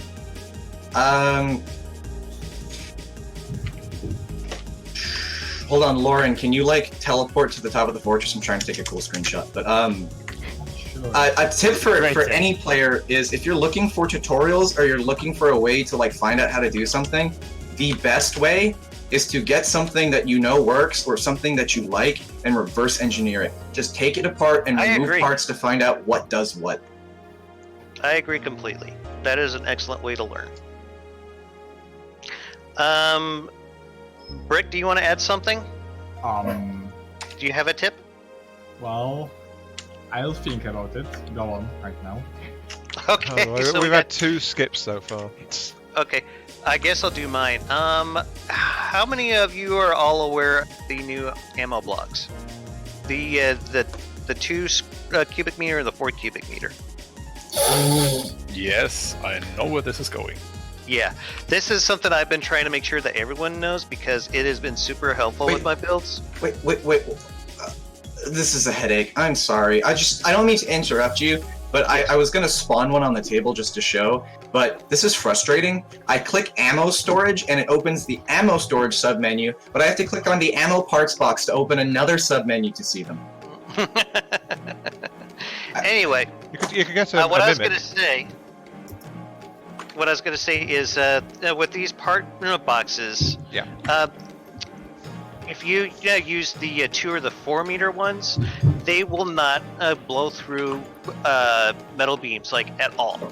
So unlike with the normal 1x1 ammo boxes where you had to use heavy armor and that would be the only thing that could stop it, with the larger boxes you can get away with using metal beams. Okay, is that a feature or a bug? I'm hoping it's a feature, because I'd hate to see this change because a lot of my stuff is a lot more lightly armored than it used to be. Well, if that's a feature, I really disagree because I think that really does a lot of disservice to ammo in general. I'm pretty sure that's a bug. I hope it is. Because Anyway, if there's it's one just ammo something type that a lot of doesn't people like to explode know and one ammo type that explodes, it's kind of unfair. Well, I think what happens is me and Heitzmeister discussed this at length a while back, and you have one concentrated explosion versus a bunch of smaller ones that yeah. Thank you, Rhea. Yeah, thanks guys. I just wouldn't ruin the whole damn thing anyway. What? What? Yeah. What? Rhea just sent me a message saying What was it Rhea said? Son of a bitch. What was it? I don't know. I can't find it now. Who's under the Rhea said she'll increase the damage. Can I get a read from the Discord? Can I get a read? Well done, Dan. Read. Yeah. Thank you, Raya. Our fun has been ruined. Anyway, yeah, that was my tip, and then I went and ruined the whole damn thing. I apologize immensely. Has Aeon given his tip yet? Yes. No, he's still thinking about it. Wait. Okay. Are you still thinking about it, bro? You can go and say whatever you're thinking of. Okay. Now. Go ahead. I just want to mention. Oh my God! No, I need to remember this. It's so important. Campaign vehicles, battle sizes. Something I want to like personally touch on. Like okay, I have big idea, guy, about like campaign reworking. Right? I want to help. I want to fix it. Right? I want to make it playable for all like this whole spectrum of gamers. You know what I mean? But I was thinking, instead of having like easy, medium, hard, and you just assign like one unit to a battle point, and then that's it. It doesn't appear in the other difficulties. How about easy mode? This X unit has 50 battle points, so it takes up like most of the fleet, right? It becomes a capital ship, right? But if you go into a harder difficulty, it becomes one of the more common units, so it takes up less battle points, to the point where you go on the godly difficulties and medium designs only take up 1 battle point. So in the 200 battle point areas, you could potentially have a swarm fleet of 200 ships coming at you, or 200 aircraft. Yes. Others. I just want to say yes, absolutely. This. No. For new players? Yeah. I mean, that you see some of the easier designs when playing Godly, but just, more of them. It helps simplify like the frequency of easy to I think a medium lot of designs people and have that difficulties. problem. Yeah, they want to see more variation of designs. I usually play on Expert because when I play on Godly, I only see morays and bulwarks and etc. I don't see any of the fleets that I'd like to see, like the Godlies being the capital ships of the fleets and leading a group. That's what I want to see, because the battle point system, if you don't already know, is built to have like an 80-point unit can't be in a 150-point fleet twice, because it takes up more than half, and it's supposed to have subunits to it. That's how it's kind of built, but it doesn't. Obviously, from experience, it doesn't feel like that. Okay. In general, what I thought about some tips is if you're building something, like testing it, and it doesn't work the way you want, actually sometimes it's better to step off and rebuild the whole thing from scratch than trying to update it over and over, because sometimes it might work. Yeah, that's a good way to keep yourself from going crazy. And also, just plan ahead instead of build. Sometimes building just spontaneously is okay, but for most time, plan ahead is what can keep that. Yeah, that's really good. Okay. Do we want to still come back to you, bud? Yeah, I've actually got something now. Okay, I also sort of something going way back to the section of like stuff you want in the game. It's a really small, really quick thing though. So may I add it really quickly? Sure. Something I would like to see in the game is a way to disconnect the steam propellers from the main engine power of the ship. Just so that I could have steam propellers running without demanding the rest of the ship actually draining away power from that steam system in question. Could be just like an alternate gearbox which lets the steam system run, but doesn't actually give power to the rest of the ship. I'd be fine with that, but just something that will allow the steam propellers to be independent of the main ship's power state. May I make a comment on that? Of course. Okay. We mentioned earlier how there's redundant systems in the game that seem like they need to be deleted, or like they're just unused. But it could be just like I want to raise. Yep. I want to raise a point that it seems like 3 different games are being developed sometimes with how different the systems are, and with old FTD being reliant on you have like 3 different styles of powering you have your electric engine, your fuel engine, you have your steam engine. But then you start developing like steam propellers, steam specific things, steam jets, for instance. And it's kind of like, is this really how it was supposed to be in the beginning? Steam You know what jets?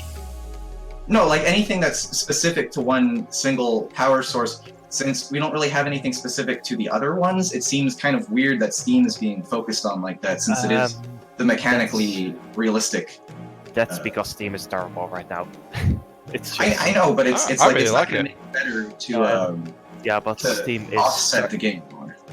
right now. Steam is terrible efficiency-wise. So I think that's a good thing Actually, because it's it not creates that bad. a lot of power. well, it is the worst Steam engine. No, the best Steam engine possible is 21 times more inefficient than the worst fuel engine. Sounds like I need to Really? revisit my maths. Oh well, Yeah. would be The last the time first I time. heard about fuel engines and steam engines, people were preaching to me that, oh, the fuel engines are better than steam engines in every way. I'm sorry, the other way. People were telling me that steam engines were more efficient and effective than fuel engines in every way. It Well, depends. it really depends. It depends on how you get your fuel. Yeah. If you use your Yeah, your refinery, refinery system. yeah, if you buy fuel, Steam is more efficient than injectors. But if you have a semi-decent refinery, let's say 300 to 400 fuel per met, yeah, just Yeah, I fuel think engine more gets more things- efficient. fuel. I think more becomes things in the 21 game should times. follow that system, that train of thought of efficiency over effectivity and scaling with size, like fuel refineries and the engine systems. Things like the ammunition and the shield systems need to be updated to meet more of that kind of efficiency over versus effectivity. And on a second note, I think this is relevant to what we're saying. Based on what we just said about like immediate game balance and resources over the course of this stream, going back to Nick and his fleet commendations and being able to purchase, let's say, fuel and ammo on the fly or taunt enemies into war, that's a little bit like the Mountain Blade renown system. You kind of have a better chance at everything, and we can just pile that into luck as well, or another skill point, or just not do it altogether. Because I think purchasing things in the middle of the battle is just bad. It leaves a bad taste in my mouth. And if you want reinforcements, you do it naturally by making like localized instances of battle, and so like you can pull in reinforcements in real time because the fleets will still be moving outside of that instance. Agreed on this. So- I'd like to add something quickly from Raz. Raz asks, why can't I plug in a propeller to the axis of a regular fuel engine? Kind of like Yeah. how steam props are used with the steam That's engine what I'm chassis. saying. It's either or. It's either we make fuel engine propellers, or we make them all disconnected. Yeah. Because it just confuses everyone. Sorry, Okay. that simple little request, I seem to have thoroughly derailed things again. I apologise. No, I agree with Rizal, but we probably need to start wrapping this up. Yeah, what's our time check right now? Damn it. We're like 2 minutes Is past. Is it Damadoc or Damadoc? It's actually You the can Mad call me Dog. Dama. It's Damadoc? It's meant to be, but Yes. everyone just calls him Damadog. Yeah, you can call me Dama. That's completely fine. We also have a Sakar, apparently. If you ever join my Discord server, there's so many different puns we can make with your name. I look forward Nick, to it. Nick joined my server the other day. We just call him NICC. You know, Nick. Hey, is somebody smoking here?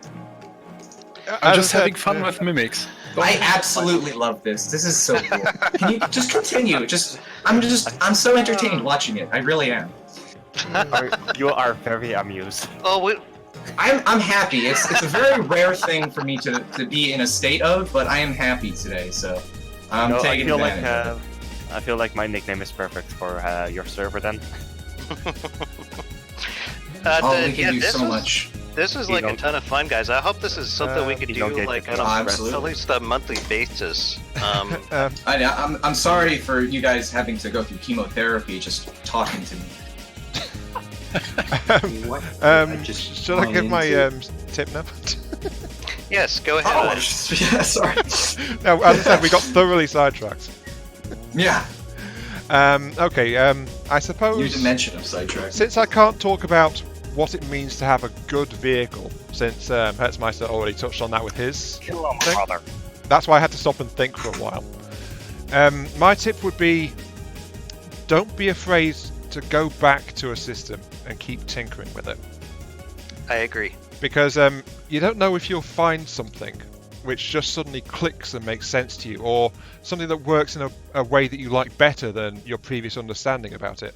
I mean, start of this year, Damadoc, Dama, I'll just stick to Dama, honestly, decided out of the blue that I am an expert at making offensive railguns. To this point, though, before like 4 or 5 months ago, I touched railguns like maybe 2 or 3 times in the entire 5 years I've been playing this game, and I never made a good one. It's just like, at the start of the year, I revisited it, and suddenly it clicked, and I was making really effective ones, and it's like, oh. On that note, I know we talked earlier about like doing this again, but with like a trade of ideas or like game knowledge. But before we wrap this up and I'll go, because I kind of have to go right now as well. I just want to openly invite all of you, as in like everyone in the server, as well as anyone in the From the Depths Discord, and anyone who sees this, I guess everyone in general. If you have any questions, I'd be glad to help, especially you guys like in game. To like, if you have any questions about certain vehicles that you might think my knowledge would be helpful on, or if they do change the ammo to like a refinery system, I would 100% want to like do a group campaign, because I would be like right back into FTD if they ever did that. Awesome. So on that, I think I'm gonna wrap up and leave here. Sorry if we're cutting it short, but I need to. No, it's a good time for it. It's a good time. We really appreciate you being here, Spud Cubs. Yeah, it was a great talk. Love being here, guys, and you all have a great day.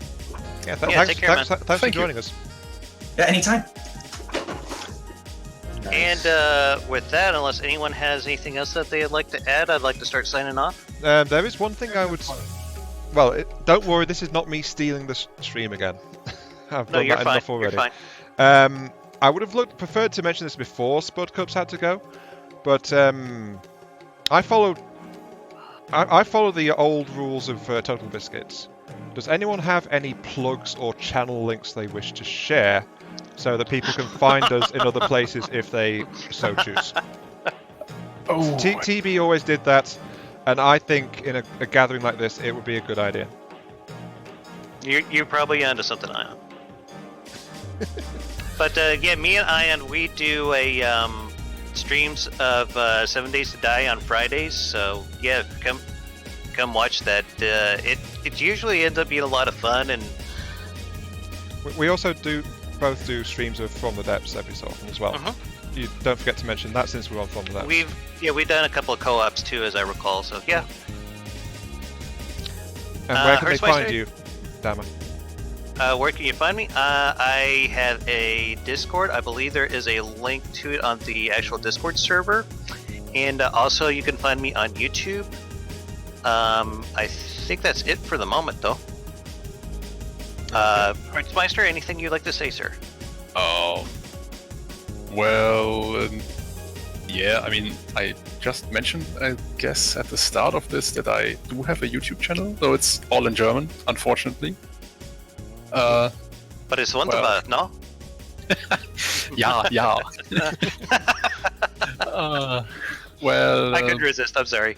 Yeah, just look for the From the Depths videos that have a German title. Those should be mine, I guess. The name is the same as here in Discord.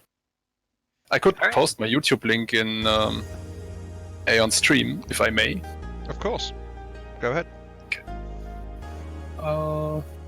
I mean, I did have a viewer asking about your channel earlier, after all.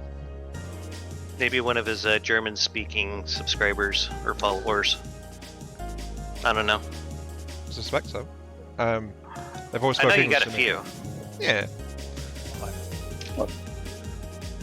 Curse of being in the European time zone, I suppose.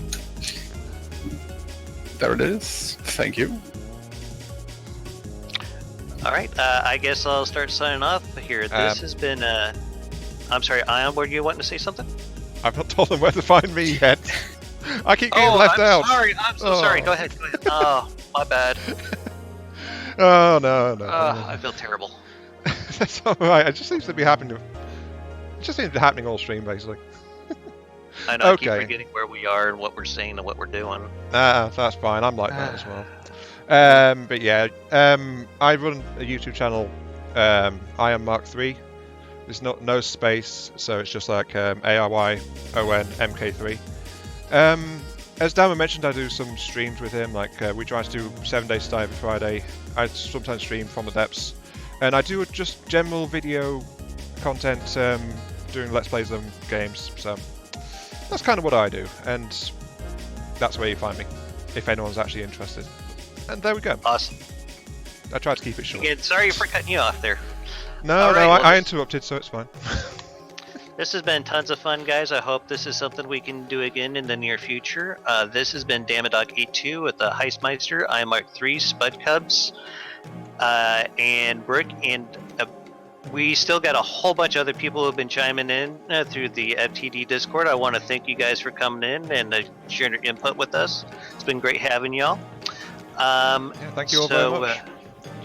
Yeah, and I'd also like to thank Nick and the development team for letting us do this here, and I'd like to thank Lord Mutt for passing the word along and helping us get this set up. This has actually gone a whole lot better than I could have ever imagined, and I am glad to see that we have so much community support behind it. So, once again, thank you all, and thank you for visiting the stream. Y'all have one heck of a day, and y'all take care. Yeah, just goodbye, everyone. Goodbye. Bye. And we end with the squeaky chair, of course. Yeah.